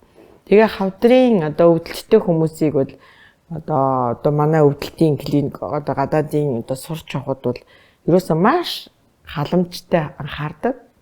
Өдөр болгон өдөө болгон ингээд цуглуулад яриа хооронд нь яриулаад тийм ингээд ярьцлага хийлгээд тэгээд нөгөө хөгжим сонсоод тэр хөгжмийн аялгау гэдэг бол хүний сэтгүүд маш их нөлөөтэй юм. Жишээлх юм бол гадаадын орнуудын одоо хагалгаа хийж байгаа өрөөнд ямар сонсдог байсан. Би бүмчээ. Айгуу тийм зөөлөн намун аялгау сонсдог байхгүй. Тэргүүр манай өвдөлтийн гадаадын эмчнэр судалгаа хийсэн юмсан. Намун аялгаутай ингээд хаалгааны явахад мэс цэцэл хийж байгаа хүний оюун санаа маш төвлөрч гоё ажилдаг. Дээрээс нь нэг унтж байгаа ч гэсэн нөгөө аялгауг нөгөө хүн сонсдгийм байл л да. Тэгэхээр ингээд сэтгэл нь айгу тайван байдаг. Тэр хагалгаа амжилттай болдог гэсэн судалгааны үндсэн дээр тэр гадаадын орнуудын бүх хагалгааны өөрөө хөгжимтэй байдаг. Тэрийг би бүр сонирхожсэн. Тэгээд нөгөөх нь юм нэг ораф хөгжим тавьсан гэж байгаа юм. Тэр нэг судалгааныхаа ямыг уншижсэн чинь юм пимпан гэл нөгөө диско майкийн хөгжим тавьсан ч юусэн хагалгаан ч амжилтгүй болоод нөгөө үнэн ч гэсэн амар тийм шаналж өөртөөс ирсэн. Тэгэхээр тэр аяндаа бас байд юм байна. Тэгээ хавдартай хүмүүст бол өдөрт нэг 20 минут өөртөө хөгжим тоглуулад өөртөө нь яагаад идэв юм. Тэгээ хөгжим эмчилгээ, уран зургийн эмчилгээ маш олон төрлийн одоо ингээд зураг зуруулаад байхаар нөгөө хавдраа бодохгүй хэсэгч гэсэн нөгөө зураг зураад идэв юм. Хавдрын өвчтнөр өвдсөн хүмүүс хэцүү мэдээг яаж хэрхэн дуулгах уу гэдэг бас тийм дэд хөтөлбөр юм уу? Одоо нэг тийм бас юу арга байдаг байхгүй юу? Тий, яг яалтчгүй 20 орчим жилийн хавдрын практикт ажиллаж байгаагийн хувьд бол яг сая төвшин эмчийн хэлдэгтээ санал нэг байгаа. Тэр хүн оншоо мэдчихэж өвчнөдөө тэмцдэг. Ер нь хавдраар өвдсөн хүмүүсийн сэтгэл зүй 4 ангилд байгаа. 4 үе шаттай явагддаг. Эхлээд бол одоо тэр яах вэ гэхээр нэгдүгээр оншийг хэлэхэд тэрийг үүсгдэг. Би юм биш. Би ерөөсөө надад ямар нэгэн зөөр байхгүй байна. Тэгээ би энэ өвчнөр одоо энэ өвдөх ёсгүй гэсэн хандлага ер нь их түгээмэлдэх болдог. Хоёрдугаарт сэтгэл санаагаар унж эхэлдэг. За сэтгэл санаагаар унаад тэр хугацаа бол одоо тодорхой хугацаанд үргэлжилдэг.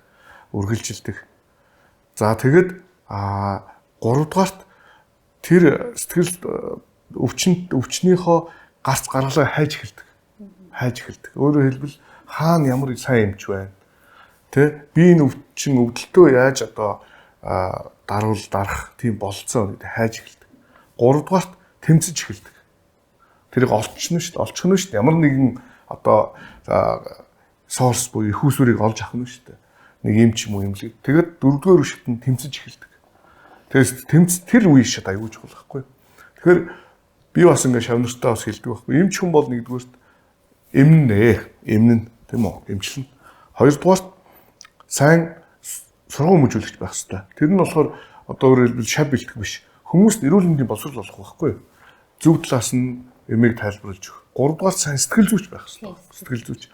Тэгээ орж ирж байгаа үйлчлүүлэгчээ аягүй сайн зөв одоо таньж тав үг солих хооронд мэдрэх хэрэгтэй байхгүй юу? Мэдэрчээж өөрөөр хэлбэл за энэ хүнтэй би ямар өнцгөр ярьж тэр хэцүү оншийг дуулгах вэ гэдэг асуудал байна. Зарим хүн бол шулуун шудар. Миний оншиг шууд хэлчих. Гэт шууд хэлж болно. Хэлээд тэгээ харин араас нь дэмжлэг шууд явах хэрэгтэй байхгүй. Өөрөөр сэтгэлээр унгаахгүй. За одоо та энэ өвчнөр өвдөжээ. Тэгэхээр энэ өвчнийг танд давж гарах чадамж сэтгэл зүй байна. Би энд чинь туслая. Та надтай хамтрах уу? Хоёулаа нийлж байгаа таны энэ өвчнийг одоо дарчия гэд ингээ хэлэхээр айгүй гоё хүлээж авдаг. Гэтэ тэр яг эмчээсээ шалтгаалж байна тий. Тэгэхээр сэтгэл зүй айгүй чухал байхгүй. Сэтгэл зүй гэдэг чинь хамгийн чухал болж байгаа. Ямар ч өвч хавдрынч биш. Ер нь бол бүх төрлийн өвчнөд бол одоо эмчийн сэтгэл зүй гэдэг бол айгүй чухал байгаа хгүй энэ дэр.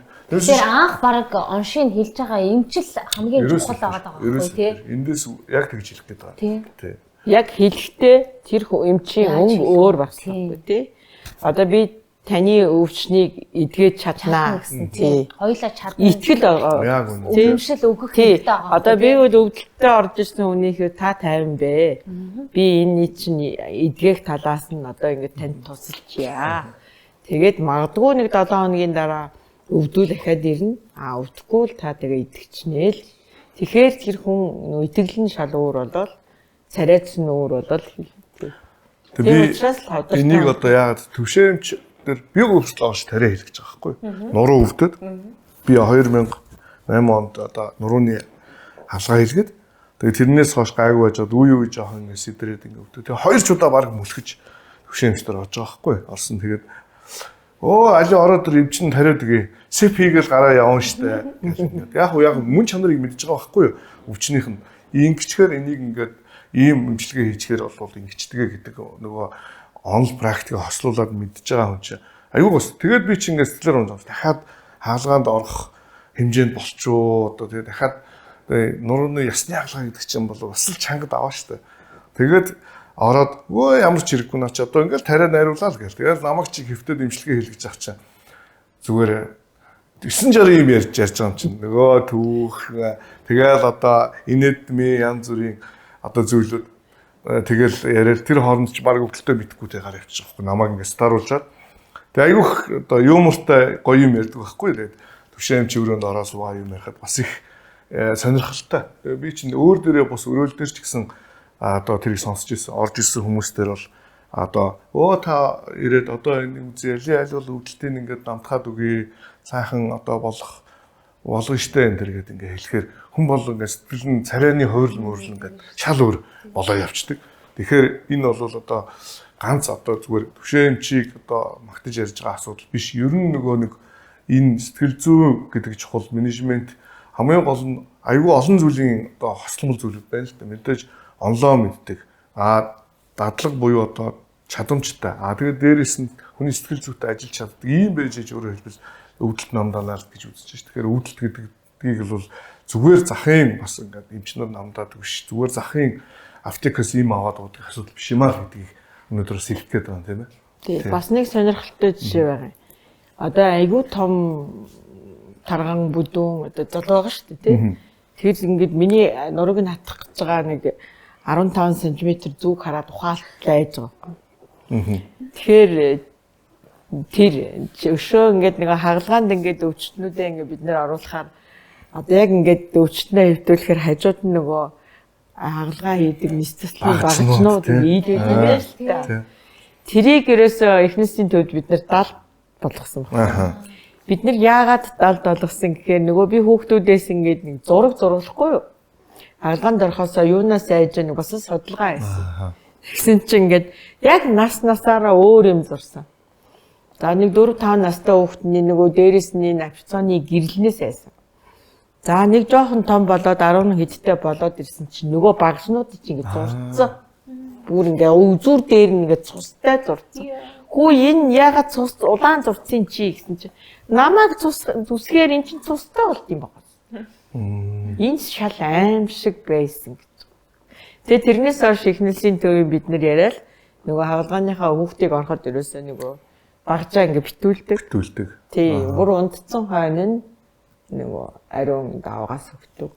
Тэгээ одоо ч гэсэн би том 2 дугаар эмнэлгийн хэлээл том үн ч гэсэн ялгаахгүй юм бил. Үжибиний тэр зүгнээс айж байгаа юм чи тэр багсан.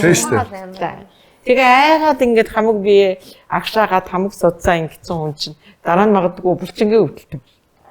Ямар нэгэн зай өөртөө баг. Орчин айгуу чухал тий. Ингээд харах. Тэгээ орчин сэтгэхүү бүх юмыг л бид нэр төгс болгож яж өвдөлтийг намдаана гэж бодоод байхгүй. Тэгэхээр бас тэр болгоно нь нэг газараа нэг алдаа гарчхаар ямар нэгэн өвдөлтөнд байгаа. Нөгөө эмнэлгийг биш орчинтой байлгах гэдэг чинь чухал байхгүй. Одоо жишээлбэл ингээд хөгжсөн орнууд байна шүү дээ. Одоо ингээд хамгийн наазахын Солонгосыг бид айгуу сайн мэднэ. MRI компьютер томографигээ шинжилгээнд ороод ингээд дээшээ хараад нөгөө орон дээр ингээд хэвтүүлээд яг дээдлэлт нь ингээд амар гоё байгалийн зураг ингээд байж дээ. Ингээд байгалийн зураг. Тэгээд нөгөө төвшөөмчийн хэлснээр гоё хөгжим явж идэг. Ингээд ай их шиглээ. Тэгэхээр ингээд дээшээ ингээд харахаар чинь ингээд тэр сатаарж байгаа байхгүй. Тэ одоо нэг хэс хоромч гэсэн тэр одоо өвдөлт зөөр өвчнийг мартаж өөрөөр хэлбэл имлэгт би байна шүү гэдэг тэр одоо айцаа одоо умартах те энэ ч айгуу чухал асуудал байгаа байхгүй. Тийм учраас ер нь тэр одоо хагалгааны өрөөнд ч гэсэн том хүмүүс. Гэхдээ миний ажигласнаар эрэгтэй хүмүүс эмэгтэй хүмүүсээс илүү их аа. Яа тэгвэл имлэгээр тэр болгоно их яваад идэх. Тэгээ одоо нөгөө эрэгтэй эмэгтэй хүмүүсийн дундаж насалт ингээд Монгол улсад гарлаа шүү дээ. Тэгэхэд эрэгтэй хүмүүсийн дундаж насалт 67, эмэгтэй хүмүүсийн дундаж насалт 16 байхгүй. Ингээ харахаар эмнэлэгт хандж байгаа хандлага, эрүүл мэндэд бол зарцуулж байгаа цаг хугацаа бүх зүйлээс шууд хамааралтай болж байгаа. Энэ бол шууд хамааралтай асуудал. Бүр ингээ тартагтаа тулахаар л баг эрэгтэй хүмүүс чинь ингээд эмнэлэгт очдог. Эмэгтэй хүн бол тодорхой төвшөнд одоо төрхөөс ахуулаад нэг эмэгтэйчүүдийн эмчтэй нэг ирээд үзүүлчих гэдэг юм уу. Эмнэлгээр ингээд бас тодорхой хэмжээгээр үйлчлүүлээд эрүүл мэндэд анхаарал сурцсан юм одоо байна штэ. Тэгэхээр бол нөгөө саяны хэлсэн тэр хаалгааны өрөөнд бол тэр урт зүүнээс айж нь том биетэй эрэгтэй хүмүүс айж чичрээ гүйсэн гараад. Тий. Тэгээ бас нэг юм нөгөө эрэгтэйчүүдийн нөгөө төрөлхийн нөгөө хэврэг баггүй. Одоо хүүхдийн эмнэлэгт бид нэр одоо магадгүй одоо хүн тагалгаа ороход эмэгтэй хүүхдээ бид нэр ягаад ч энэ хүүхд давна гэсэн няраа байгаа шүү дээ. Тэгээ эмэгтэй няраа хүүхд одоо гидсэн төвжрэлтэй байхад би л хувьдаа энэ хүүхдийг би аваагаар нь давна гэж боддог байсан. Эрэгтэй хүүхдээс нь би айдаг. Энийг би явуулчих үү дээ. Энэ арай л өөр үдэхгүй. Тийм. Тэгээ би сая нөгөө элэг шилжүүлэн суулгасан хүний эмэгтэй юу гэх юм өндөр асууж байгаа юм. Тийм тий. Бас тэр чинь шал өөр. Хүн бүрэлдэх тэр одоо юу байгаа штэ. Процесс байгаа штэ. Тэгэхэд одоо эмэгтэй хүүхэд чинь одоо ямар одоо хоромсоомор эмэгтэй хүүхэд бий болдог. XX. 2X хоромсоом тий. Энэ бол одоо ингээд бие биендээ маш их тийм энгийгээр тайлбарлахад хоорондоо уялдаа холбоотой хүчтэй өөрөөр хэлбэл тийм хоромсоом байна шүү дээ. Эрэгтэйгийнх бол X Y байхгүй. Тэгэхээр хоорондоо бие биендээ нөгөө нэг саппорт хийж чаддаггүй зүгээр энгийн үгээр тайлбар дэмжлэг үзүүлж чадахгүй. Тэгэхээр эрэгтэй хүн байглаасаа төвчээр муутай дээрээс нь жоохон хэврэг гэх юм уу. Тэ ер нь бол нэг жоохон тийм талдаа асуудлууд байгаа шүү дээ. Тэгээ яг зүгээр энэ бол бие физиологийн асуудал байхгүй. Гэхдээ нөгөө талаараа нөгөө энэ хоёр хоромсоом бол байнга биенийгаа нөгөө тийм дэмжлэг үзүүлэхгүй гэх юм уу ихгүй учраас одоо өөрөөр хэлбэл нөгөө нэг зөрөгтэй ч байдаг юм уу аливаа юмд одоо манлайлалтай байдаг зан чанар бас энэтэй холбоотой гэж үздэг юм билээ. Тий. Тэгээ Америкийн нөгөө Mayo Clinic-т би нэг 2 удаа суралцсан байхгүй. Тэгээ тэр бол маш одоо дэлхийн шилдэг. Тэгээ маш баян, маш үйлчлүүлэгч нь маш тийм дандаа улс орны ерөнхий сайд те ерөнхийдөө дандаа тийм хүмүүс очиж имчлүүлдэг. Тэгээ би тэрэнд очисон өдрөө ингээд хагалгааны өрөөнд ингээд бөөр шилжүүлэн суулгах хагалгаанд унтуулах гээд ингээд явж исэн чинь нөгөө бөөр шилжүүлэн суулгах гэж байгаа хүн өвчтөн лөө нэг гой хүүхэн ингээл подноос дээр виски, вайн, нөгөө цагаан арх барьсан. Та алийг нуух гэдэг. Тэгэж бүр нөгөө сэтгэлийн засч оруулд юм. Нөгөө хүн чи аваад зүгээр өстө вайны нуугаад эмэгтэйсэн. Вайны нуугаад ил инээд алдаад хаалгааны өрөөнд ороход тухайн үедээ би энэ хөгжилтэй орончууд хаалгаанд оруулахад нь тэ арх виски алийг нуухыг сонгуулт юм байна л гэсэн. Гэт яг эцэст нь бодож үзэхэд тэр хүний тайвшруулж. Гоё тий. Тэ айгуу тийм гоё орчинтай. Ямар ингээл шал мал одоо энэ эмнэлгийнх нь тэр нөгөө Авжуур нь хичнээн үнэт чулуу мулуугаар хийсэн л хэлдэг байна. Тэгэхээр одоо Mayo Clinic бол одоо дэлхийн топ шүү дээ. Тэгэхээр яагаад топ болов те? Яагаад тэр нэр хүндтэй тийм амар одоо юутай болов? Сервистэй болов? Гэнтэй түмэнд яагаад хөрөв? Тэнд очиж хүмүүс яагаад одоо эрүүл мэндийн асуудал шийдвэрлэх гэдэг чинь ерөөсөө л энэ асуудал байгаа байхгүй. Сервисийн асуудал ч юм шүү. Ер нь бол хүнд таатай байдлыг үүсгэх эмнэлгийн биш одоо орчин бий бүрдүүлж чадчихв. Мэдээж тэнд ажиллаж байгаа хүмүүс бол одоо экспертүүд л ажиллаж байгаа шүү дээ мэдээж. Тэр хүмүүсээрээ л гол нь бахархаж шүү дээ манад тий. Ийм одоо жишээлбэл мэрэгчлэлтэн эмч байна. Тэдэн жил ажилласан тийм туршлагатай тийм одоо шинжлэх ухааны өгүүлэл хэвлүүлсэн ийм одоо профессор байна тийм ээ. Топ шилбүүдийг бичсэн шүү дээ. Үрээд авчт юм л. Тэр эмчнэр нь бүгдээрээ л тэндээс өргөдөж. Тэгээд цалин нь бол асар өндөр. Тэгээд тэр эмнэлгийн үйлчилгээ часар өндөр. Тэгээ бүх одоо дэлхийн одоо эрүүл мэндийн бидний хэрэгжилж байгаа тэр антибиотик бүх юмны стандартыг Австрал Mayo Clinic хоёр чиглүүлж идэв билээ шүү. Тэгэхээр бидний нэг яста асар өндөр түвшинд төвчсөн. Монголын эмч нарын чадвар гэх юм уу да. Энэ дээр бол ер нь яг хуу бид нар дотроо байгаа учраас ингээд мэдэхгүй тийм буйныгаа үнэлж чадахгүй асуудлууд бас гарах ба. Гэхдээ гаднаас ингээд эмч нар ирээд хамтраад асуудлыг Монголд ирээд сургалт хийгчүүдийн хамтарсан эмчилгээ хаалгаа хийхэд бол ер нь л одоо дандаа айгу сайн мессежүүдийг, сайн үнэлгээнүүдийг өгж ирсэн. Тэгэхээр өөрөөр хэлбэл нөгөө чадамж маань бол эмч нарын чадамж гайгүй байгаад байдаг. Хамгийн гол асуудал нөгөө сервисийн асуудал ярьсан. Үйлчилгээний асуудлууд ийм байгаа. Үүдээр эмнэлгээр орж ирэхэд л одоо тэр ресепшн, үүдээр орж ирэхэд л тэр нөгөө хөтөчгийн асуудлууд айгүй таатай эрг байдлаар тэр хүмүүст нөлөөлөл үзүүлэх юм бол цаашаа тэр одоо эрүүл мэндийн салбарт үйлчлүүлэх асуудал бол ямар ч одоо бартаа саадгүй ингээд тэр хүн эмнэлгээр үйлчлүүлэх гарах байхгүй. Үүднээсээ эхлээд асуудал үүсгэчихээр л ерөөсөө эмчтэр орох хүртэл тэр хүн айхалсан стресстэй ийм асуудал болчиход байгаа байхгүй. Тэгэхээр энэ бол бас одоо жингээр үзэхэд бол бас харьцангуй жинглээд үзэхэд ийм болчихж байгаа. Би бол одоо яг үндэ бас эмчнэрийгаа нэг амар өмөрөөд ингээд өөрөө эмч учраас эмчнэрийгаа өмөрж байгаа асуудал бол биш. Яагаад гэвэл гаднаас ирж байгаа тэр хүмүүсийн үнэлгээ мүлэмжээр л одоо би бас хэлмээр санагдаж байгаа. Уучлаарай нөгөө өвдөлтийнхээ асуудлаас халиад жоохон өөр зүйл ярьчлаа. Гэтэ энэ зүйл бол бас ярихгүй байхын аргагүй одоо чухал асуудал болчиход байгаа байхгүй. Тэгээ эмнэлгээр үйлчлүүлээд ингээд гарахад тэр хүн сэтгэл ханамжтай өөрөөр хэлбэл одоо тэр биеийн байдал нь орж ирснээсээ сайжраад гарах ёстой л гэдэг ийм зүйлийг бол одоо эмнэлгийн менежмент л гэж хэлээд байгаа шүү дээ. Тийм ээ? Тэг нэг өвчтөн эмч гэсэн нэг ийм амар харьцангуй нас харахгүйгээр те зүгээр нэг үйлчлүүлэгч те. Тэгж харуулах зүгээр. Яг зөв те. Тэгэхээр ер нь яах хэвээр эмч нараа л ер нь тэр тал руу чадахжуулах хэрэгтэй. Ер нь бол гадаадын хөгжсөн орнууд харж байхад бол юу байгаад байгаа. Эмнэлгийн менежментийн баг гэж бүр айгүй том багийг бэлтгэж суралцсан юм лээ. Тэгэд тэр баг өөрөөр хэлбэл бүх төвшин тэр эмнэлгийг яаж хөгжүүлэх вэ? Хүн орж ирэхэд ямар үйлчлэг үзүүлэх вэ гэдгээр нь ингээд цогцоороо явчихдаг.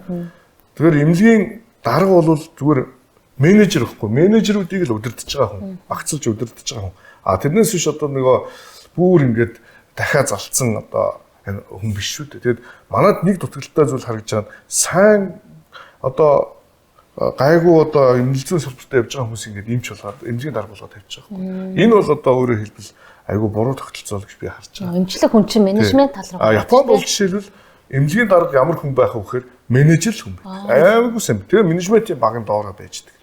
Бүр ингээд мангар том спортын цааш шиг том өрөөнд тэр багууд нь сууж идэг. Тэгээ хэн эмнэлгийг өдөрдөж чиглүүлж явах вэ гэхээр одоо манайхаар тасгийн эрхлэгч нар байхгүй. Профессор гэдэг. Профессорууд л тэр эмнэлгийн өөрөөр хэлбэл нүүр царай нэр хүнд за тэгээд тэр эмнэлгийг авч явдаг. Тэр хүмүүсийн одоо тэр ажиллах нөхцөл бүх юмыг бүрдүүлдэг хүмүүс бол менежментийн баг, өөрөөр хэлбэл менежер байна. Ерөөсөө тогтолцоо тийм л. Тэр тогтолцоо руу манайх одоо хизээ шилжих юм те би бас хүлээж лээ. Өвдөлт гэдэг чинь тэгэл үүднээсээ эхэлж байгаа байхгүй яг энэ яриараа. Хүний сэтгэлийн нэг 40-60% өвдөлтийн шаналгааг л үүдэнд нь зөв хүлээж аваад зөв чиглүүлээд яг үзэж байгаа юм чинь яг өөрийнхөө аав шиг тэгээ өөрийнхөө ээж шиг өөрийнхөө дүү шиг, өөрийнхөө хүүхд шиг тэр хүнд хандаал эхлэхэд тэр хүний өвдөлт нь 60% баг. Тэгэл үндсэн 40% нь бид нэр мэрэгжлээр ашигласан.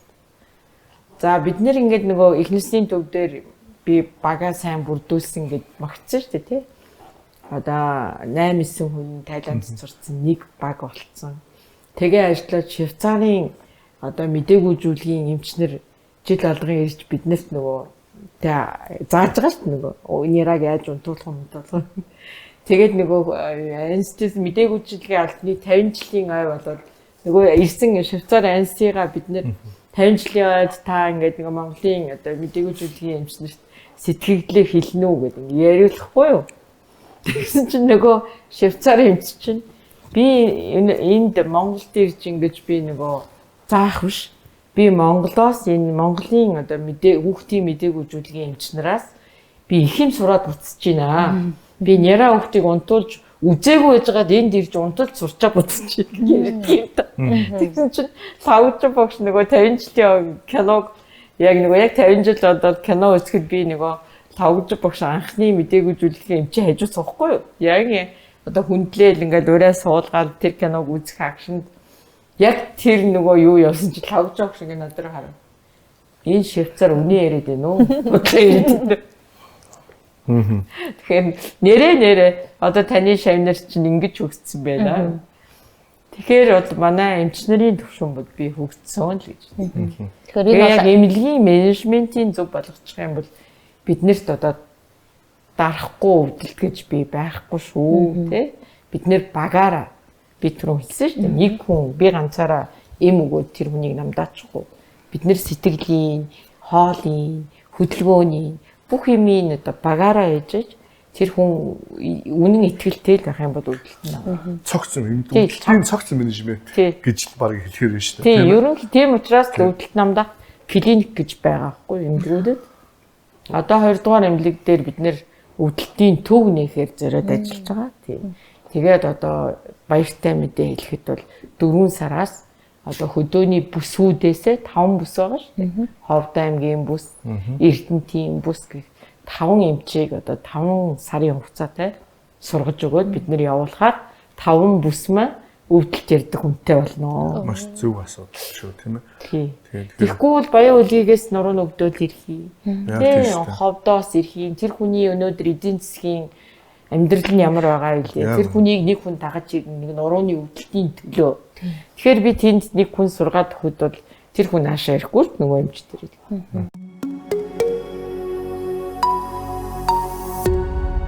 За миний нэг ард түмэндээ хандаж хэлэхэд маш эмзэглэж байгаа нэг асуудал.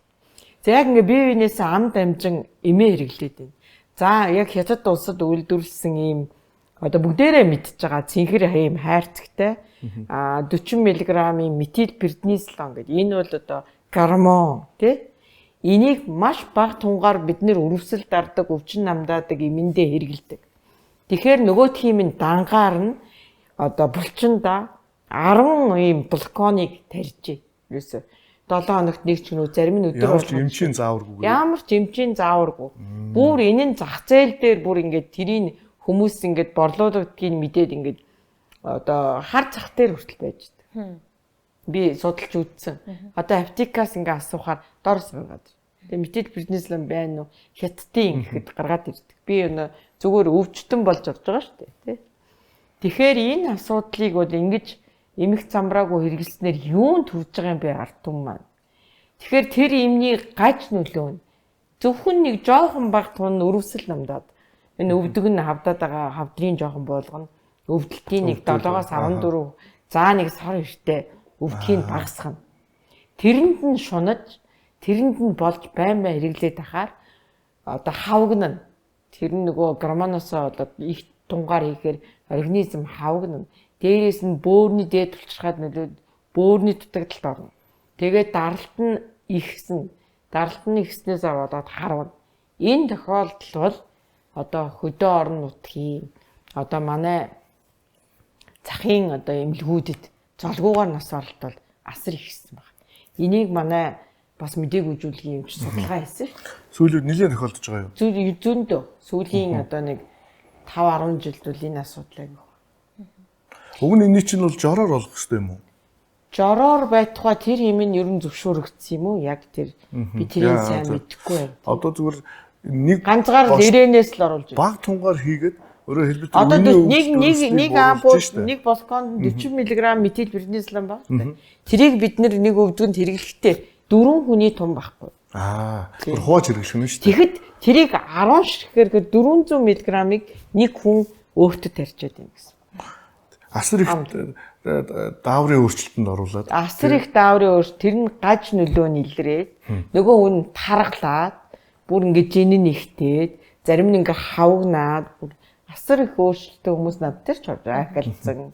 Тэгэхээр энийг бол одоо болооч та нар ийм одоо амд амьдсан эмчилгээ хийхээсээ татгалзаач л гэж ард түмэндээ.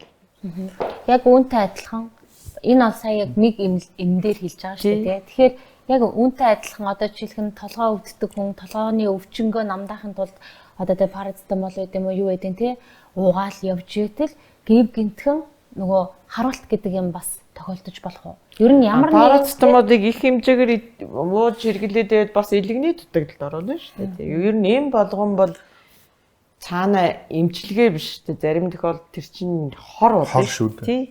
Тий. Эмийн бодис гэдэг юм маань хортой химийн бодисуудын нийлмэл гэж байна. Тэгэхээр заавал өвдөж байгаа бол заавал эмчийн бичлэгтэй тий эмчид хандаа дур мэдэн амд амьдсан яриагаар ингэж эмчилж өөрийгөө бол эмчилж байна. Одоо үзүүлэл гарсан үйлчлүүлэгч нар бол эм бичүүлэх аягүй сонирхолтой байдаг байхгүй юу? Ер нь ямар нэгэн байдлаар эм бичүүлж гарах юм бол сэтгэл ханамжтай гэх юм уу нэг талаар байгаад байх зүйл аюух ажиглагддаг. Тэгэхээр ер нь би бол заримдаа бас ингэж хэлдэг байхгүй. Ийм бол хор шүү. Заримдаа бас бие амрааж явах хэрэгтэй юм аа. Хэдий одоо тогтмол юм хэрглэж байгаа ч гэсэн та дундуур нь завсарлах хэрэгтэй. Тэ гэж ингэж хэлж өөрөө хэлбэл ойлгуулж байгаа. Тэгэхгүй бол ерөөсөө л ингээ нөгөө өвчний хург гихчээр байнгын эмийн одоо зүгээр ямар нэгэн байдлаар эмийг хэрэглээний тийм зуршилтай болцсон одоо бас хүмүүсээс нилээдгүй байдаг юм билээ. Өвчин намдаахаас гадна одоо тухай би ийм өвчтэй учраас ийм хэрэглэх ёстой гэдэг бүр ингээд толгойд нь автоматар суудсан. Тэгэхээр энэ бол өвчин намдаах юм ч гэсэн ялгаа байхгүй. Хор нөгөөтэйгүр их удаа хэрэглэхэд дасал болно тийм ээ. Эргээд нөгөө эмээ уусан ч үйлчлэгийг болчих байхгүй. Тийм учраас өөрөөр хэлбэл нөгөө резерв зай үлдээх хэрэгтэй. Энэ эмийг би жишээлбэл ямар үедээ хэрэглэх вэ гэдгээ айгуу сайн иргэд маань мэдчих хэрэгтэй тийм ээ. Эмчээсээс асууж явах хэрэгтэй. Тэгэхгүйгээр өвдөлт намдаах юмыг байнга хэрэглээл ах хэвээр гэдэг ойлголт бол ерөөсөй байж болохгүй байхгүй. Тэгээ нөгөө организм дараа нь хүлээж авах болчихно. Ямар нэгэн байдлаар өвчин сэдрэхэд тэрийг ухад нөлөө үзүүлэхгүй. Тэгээ дараагийн шатны хүчтэй нөгөө нэг өвдөлт намдаах юмыг заавал хэрэглэх юм шаардлага гарах гэдэг шүү дээ. Одоо судалгаагаар бол өвдгөн өвдсөн одоо хүмүүсээс асуумж асууж байгаа шүү дээ. Та хэдэн жил өвдгөн өвдөж те жин хэдэн жил ийм жин ихтэй яваа гэх. Тэгэхэд бол жин бол арай дэмдэж байгаа байхгүй. Одоо ерөөсөө л нэг 70-80 хэлтэй бол нэг сүүлийн 10 жил болсон. Тэгэхээр тэр өвдөг бол дагаас нь итрээд хүний жингийн 80% нь 2 өвдгөн дааж явдаг бол тэгээд даахаа болоод тэр жиргэвч нийлэгдээд ясан дээрээ яс тулаад өвдөж байгаа. За тэгэхээр нэгдүгээр тарган байлгаж ерөөсөө болохгүй. За хоёрдугаарт эмийн хэрэглээ бол үнэхээр замбраа. Ерөөсөө өдөр болгон диклодинг уудгалгэн, дикломол уудгалгэн. Тэр нь хэдэн жил уусан юм бэ гэхээр 15 жил мэл. Тэгэхээр тэр хүний ходоод ямар байдалд хүрэх вэ? Тэр хүний өвчин мэдхэхээсээ идэхгүй шинжэндээ орсон. Тэгэхээр миний эмч хүний бодож байгаа юм бол бид нэр эрүүл мэндийн урьдчилан сэргийлэх одоо мэдлэгийг ард түмэнд маш муу олгож байна. Өвдсөн биш, өвдөхөөс өмнө бид нэр ярьж хаана хандах хэвтэй, хин дээр очих хэвтэй, ямар үед нь одоо хавдраас урьдчилан сэргийлж хэдэн сартай сар болоод эхо хяналтанд орох хэвтэй. Энэ мэдлэгийг бид нэр одоо сайн өгөх хэрэгтэй юм байна. Өвчин намдаах эмийг ер нь максимумда хэд хоног ууж ер нь болох вэ? 5 хоног уугаад намдахгүй бол өөр юм л болно шүү. Орлуулах. Тэгэхээр тэр хүн бүр 15 жил ууцсан. 15 жил нэг эмийг ууцсан. Нүүдэн тэгээд бүр яахгүй юм шүү. Үйлчлэхгүй юм шүү. Үйлчлэхгүй юм аа. Тэр чинь нэг диклодинг уугаад байхаар тэр хүний өвдөлтийн хүч ямар байгаа нөлөөлөхгүй шүү. Тийм байна. Тий. Тэгээ бүр өөр юм тандаад тий. Эсвэл хоёр өөр юм уу юм эсвэл ингээд асгал хөдөлгөөн хийд юм уу? Энэ хавцаа хаван буулгах хэрэгтэй юм уу? Тэгээд ингэ сэргэн засах эмчэд очих хэрэгтэй юм уу? Хөдөлгөөн засалтад очих хэрэгтэй юм уу? Эсвэл гэмтээч юм уу? Шалтгааны нэг олоогоогоос замбраагүй иргэдэнд ч тэр нь үр дүнгүй л. Нөгөө хүмүүс ярих айгуу дуртай нэг үг гэдэг шүү дээ. Энэ юм надад айгуу сайхан таалдгийг. Айгуу тохирдог ингээд бүр ингээд чихэр шиг ингээд авцсан тохиолдлуудаас байдаг. Одоо ингээд нөгөө найзууд хоорондоо сууж байгаа. Миний тэр тэгжийн тэгж өвдөөд гингүүд тэрийг аваач. Тэгээ сайн гэнгүүт тэгээд урьдчилан сэргийлэх үзлэг хийлэх хин тодгоод байдгүй юм шиг санагдсан хүмүүс. Нэг эмнэлэгт очиж хувийнч бай, улсынч бай эмнэлэгт очиж суцаараа баахан ингээд дусал хийлгэнэ. Тэр ямар ч хэрэггүй. Ямар тэр хүн хагалгаанд ороод нөгөө биеийн одоо зохисны шингэн нь ямар алдсан биш. Зүгээр бид энэ усаа бид зохих хэмжээгээр 30 мл кг жингээр өдөрт уучхад тэр хүнд ямар ч тэр давстай ус ирэнгээр суцаараа их ямар ч шаардлага. Энийг бид бас ард түмэнд ойлгуулж чадаагүй л юм. За хавар болсон эмнэлэг твтэн гуйж ирж байгаа шүү. Нэг 7 хоног хэвтчихээ жоохон дусал хийлгэж. Би тэгээд загнаад гаргадаг. Та өнөөдөр энэ усаад уучих. Юу н дусал. Тэрийг бид сайн одоо хүүхэд байхаас нь ойлгуулах юм уу? Нэг л тийм юмд суралцах хэрэгтэй болсон байна тий бид нар. Тэр ер нь эрүүл мэндийн боловсрол дээрээс нь одоо ер нь яг хоо энэ урьдчилан сэргийлэх үзлэг гэдэг асуудал чинь бол айгүй чухал асуудал болчиход байгаа байхгүй юу. Жишээлбэл одоо зүгээр яг хоо би өөрийнхөө мэддэг одоо практикаас л яриад байгаа шүү дээ. Би Японд байсан учраас албан газар нь тухайн одоо ажилтан урьдчилан сэргийлэх үзлэгтээ ороогүй бол одоо баг ингээд арга хэмжээ авдаг. Одоо ингээд тэ арга хэмжээ. Тэгэхээр яг нөгөө бид нар машина жил болгон ингээд үзлэгт оруулаад байдаг хэрнээ өөрийнхөө тэр машиныг удирдах байгаа биеэ үзлэгт өрөөсө оруулахгүй яваад байгаа байхгүй. Тэгэхээр одоо юу гэж хэлэх гээд байна вэ гэхээр урьдчилан сэргийлэх одоо үзлэгт хамрагдчихэж өвдөхгүй байна, өвчин тусахгүй байх. Тэгээд дээрэс нь эдийн засгийн хувьд асар хэмнэлтэй гэж. Өөрөөр хэлбэл биднээс өвдөхөөсөө өмнө зарцуулсан мөнгө, өвдсөний дараа гаргасан, зарцуулсан мөнгө хоёрын ингээ баланслахад бол бүр ингээ зүгээр нөгөө тэнгэр газар тэмээ юм ашиг ялгаатай болчиход байгаа байхгүй юу. Тэгэхээр урьдчилан сэргийлэх асуудал бол одоо тэр өвдөх гэдэг зүйлээс ангижрах бүрэн боломжтой гэдгийг бас эндээс нэг үгээр тайлбарлаж хэлэх гээд байна. Тэгээд би нөгөө ирж байгаа өвдгөн өвдсөн нэлээд жинтэй хүмүүстэр дандаа хөвгөлтэй асуулт асуудаг байхгүй юу. Ороод ирээл ингээл жоохон байж байгаа л та машинтай юу гэдэг. Тэр хүн над руу айгу те энэ намайг ашиглах гэж машин унах гэж гэдэг. Царийн хуурал машинтай гэдэг. Та машиныхаа дугуйг одоо жилд хэдэн удаа сольдог үлээ. Зуны дугуй, үлийн дугуй гэж байдаг байх та гэлтгсэн чи байгаа гэлтдэг. Тэгэхээр за таны над хоёр өвдөг чинь дугуй л гэсэн үг шүү дээ те. Тэгээд та ингээд машиндаа нэг жоохон хүн юм арчвал өшөө ямар юм нэвдэрдэг үлээ гэлтэх нөгөөдөг чинь. Амарч юм суу гэлтдэг юм. Зүгээр таны яг амарч суу. Тэгэхээр нөгөө хүн амар инээдэг. За та тэгээ өөртөө л гамгүй машиндаа л хайртай юм шиг. Дандаа ихэвчлэн тэгж ярихаар ихний царай амар гоё. Та машинтай юу гэхээр яг ч юм уу машинтай. Дугуйг сольдгүй гэхэл дугуй мгоо зардгийг болоо гэж аяг бол бодох хэрэгтэй тийм. Дугуйг сольдгүй. Та хэдэн машинтай хэдэн дугуйтай. Тэгэхээр үлийн дөрөв юуны дөрөв үү. Тэгээ амарчина байг сольно гэдэг юм шүү дээ муухай. Би өөрлөө дайрдаг байхгүй юу. Тэгэхгүй л нэг ойлгохгүй байгаа юм санагдаад байхгүй юу. Тур гэхээр нэг хүнийг би ингээл тур та нуруучин өвцөн байна гэд нэг бүдүүн залуу байгаа байхгүй юу. Хоёрдугаар тариулсан.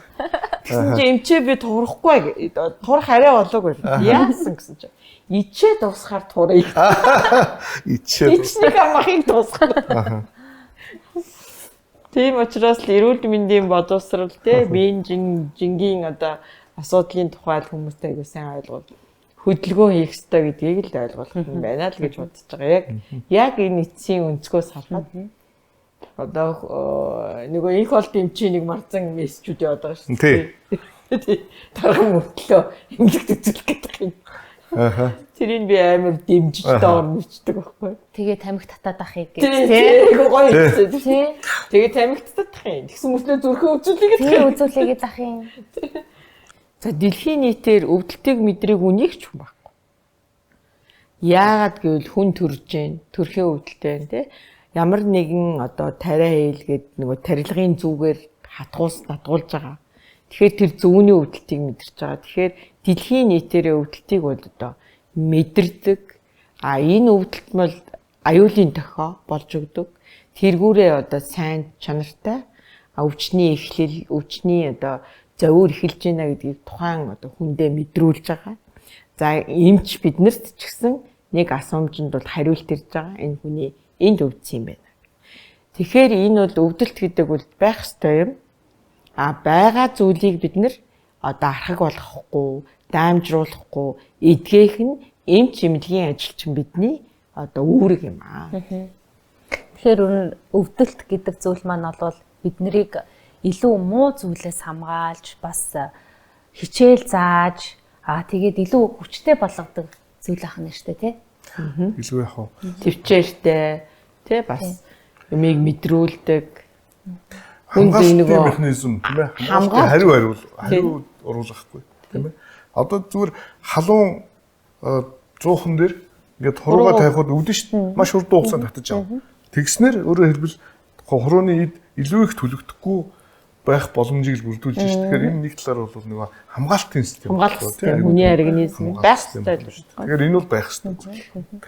Эмэгтэйчүүд бидний хувьд бол төрөлтийн өвдөлт бол маш хамгийн айцтай өвдөлт гэж байгаа шүү дээ тий. Тэгэхээр ер нь энэ өвдөлтийг багасгах арга ер нь ямар арга байт юм болоо? Энэ ямар ч өвдөлтийг багасгаж байгаа. Одоо Тайландд бид нэр 34-ээс орсон. Тэрний яг энэ төрхийн өвдөлтийн чиглэлээр одоо Монголд маань их хүүхдийн эрүүл мэндийн үндэсний төвийн эмэгтэйчүүдийн мэдээгүйжүүлэхийн эмч мөнгөн энэ талаар судалгаа хийгээд одоо 1-р төрөх, 3-р төрөх, 2-р төрөх ер нь ихэнх төрхүүд төрөхт нь өвдөлтгүй төрүүлж байгаа шүү дээ. Тий, тэр юуг бол одоо өшөө бид нэр дэлгэрүүлээд одоо аймагуудад бид нэр 4 сард хичээл заагаад эхэлнэ. Тийм. Ямар гоё юм бэ эмэгтэйчүүдээ тий. Ер нь ихтэй байглаасаа жишээлбэл энэ төрөх процесс, төрөх үйл явц бол ер нь өвдөлттэй байх ёстой юм уу? Ер нь зүгээр одоо огт өвдөлтгүй төрөлт бол бас эрсдэл байх уу? Та юу гэж бодож байна? Яг ихэнх үедээ эмэгтэйчүүдийн манай их баригч эмчнэр бол жоохон бидний энэ үйл ажиллагаанд бол бас таагүй жоохон тийм дуртай байгаагүй. Нөгөө өвдөлтийнхээ хүчийг мэдэрнэ, өвчтөн маань нөгөө дүлэх юм уу, саарна, наад эмийн үйлчлэлтэн дүлэх хүч нь багасна гэдэг. Одоо бол бид нэгдсэн нэг болж чадсан. Яг одоо 3-аас 6 см умаа хүзүү нэгдээд ирэхэд бидний өвдөлт намдах үйл ажиллагаа явагдаж байгаа байхгүй юу? Эпидурал яараа. Тэгэхээр бол ямар ч тэр хүн тэр төрхийн маань эмчид одоо их барихын маань эмчинд ажилбарт нь хүндрэл гарахгүй. Төрж байгаа их маань сайхан өвдөлтгүй, сайхан амарч чадж байгаа. Тийм учраас энэ ер нь дэлхийн ихэнх орнуудад өвдөлтгүй төрүүлдэг шүү дээ. Манайх л жоохон зарим нь мэдэхгүй байгаа л гоо. Энэ бол бид нэр 2008 оноос ихтэй их нийслэлийн төв дээр хэрэгжүүлж эхэлсэн. Одоо 1-р төрөх бол бас өвдөлтгүй төрүүлж байгаа. Ер нь бол хөдөө орнотог ч гэсэн хэрэглээд эхэлсэн. За өнөөдөр ингээд таны хүрэлцэн ирсэнд маш их баярлалаа. Бид нэр ингээд мэддэг юм шиг хэрнээ мэдтгүү те өвдөлт гэж зүгээр хүн болгон ингээд өвдөлт өвчин гэж юу юм бэ гэдгийг зөвөр өөртөө мэддэг мөртлөнгөөсөө яг бүр ингэж онцгойлж бас яриулж исэн юм бас байдаг бах гэж бодлоо. Ийм сонирхолтой сэдвийг бидэнд ирж ярилцсан танд маш их баярлалаа. За та бүхэнд ч баярлалаа. Энэ бол ард түмэнд заавал мэдэх ёстой. Заавал амьдралдаа хэрэгжүүлэх ёстой. Энэ өвдөлтөөс бол өөрсдийгөө хамгаалах ёстой тийм юм байна. Чухал сэдв. Би ч гэсэн өнөөдөр одоо мэдхгүй зүйлээ одоо мэдж сурч авлаа. Тэгээд өдөр болгон бас суралцдаг гэдэг шиг тэгээд одоо олон мэдээллүүдийг одоо хүргэсэн таньдаа бас талархал илэрхийлье. Одоо удахгүй одоо бас өвчнөө дамдах клиник нь шинжлэгдээд одоо шинэ төвөө нээн. Тэгээд тэрний ажилтнаас амжилт хүсье. Тэгээд олон бас эмчнэр ирж одоо энэ суралцаасаа гэж бодож байна. Энэ төв дээр суралцаж тэгээд хүмүүсийн хүн ардыг бол өвдөхгүй байх тал дээр тэр мэрэгчлэтнүүд маань бас цаашдаа одоо аймаг болгонд энэ өвдөлтийн төвтэй болоод ингэ явах юм бол бас илүү их одоо төвлөрөл цаарч тухайн одоо бүс нутагта одоо өвдөлтийн менежментээ авч урт наслахын боломж одоо нээгдэх юм байна л гэж ойлгож байгаа. Тэгээд таны тэр том үйл хэрэгтэй ажилд нь бас амжилт хүсье. Баярлалаа. Манай энэ дугаартай хамтран ажилласан таны төлөө би дэмлэг. За ингээд манай энэ дугаар маань та бүхэнд таалагдсан бол бидний дараагийн бас эрүүл мэндийн зөвлөгөөг та бүхэн сонсхийг хүсэх юм бол манай пэйжийг subscribe дараарай. Баярлалаа.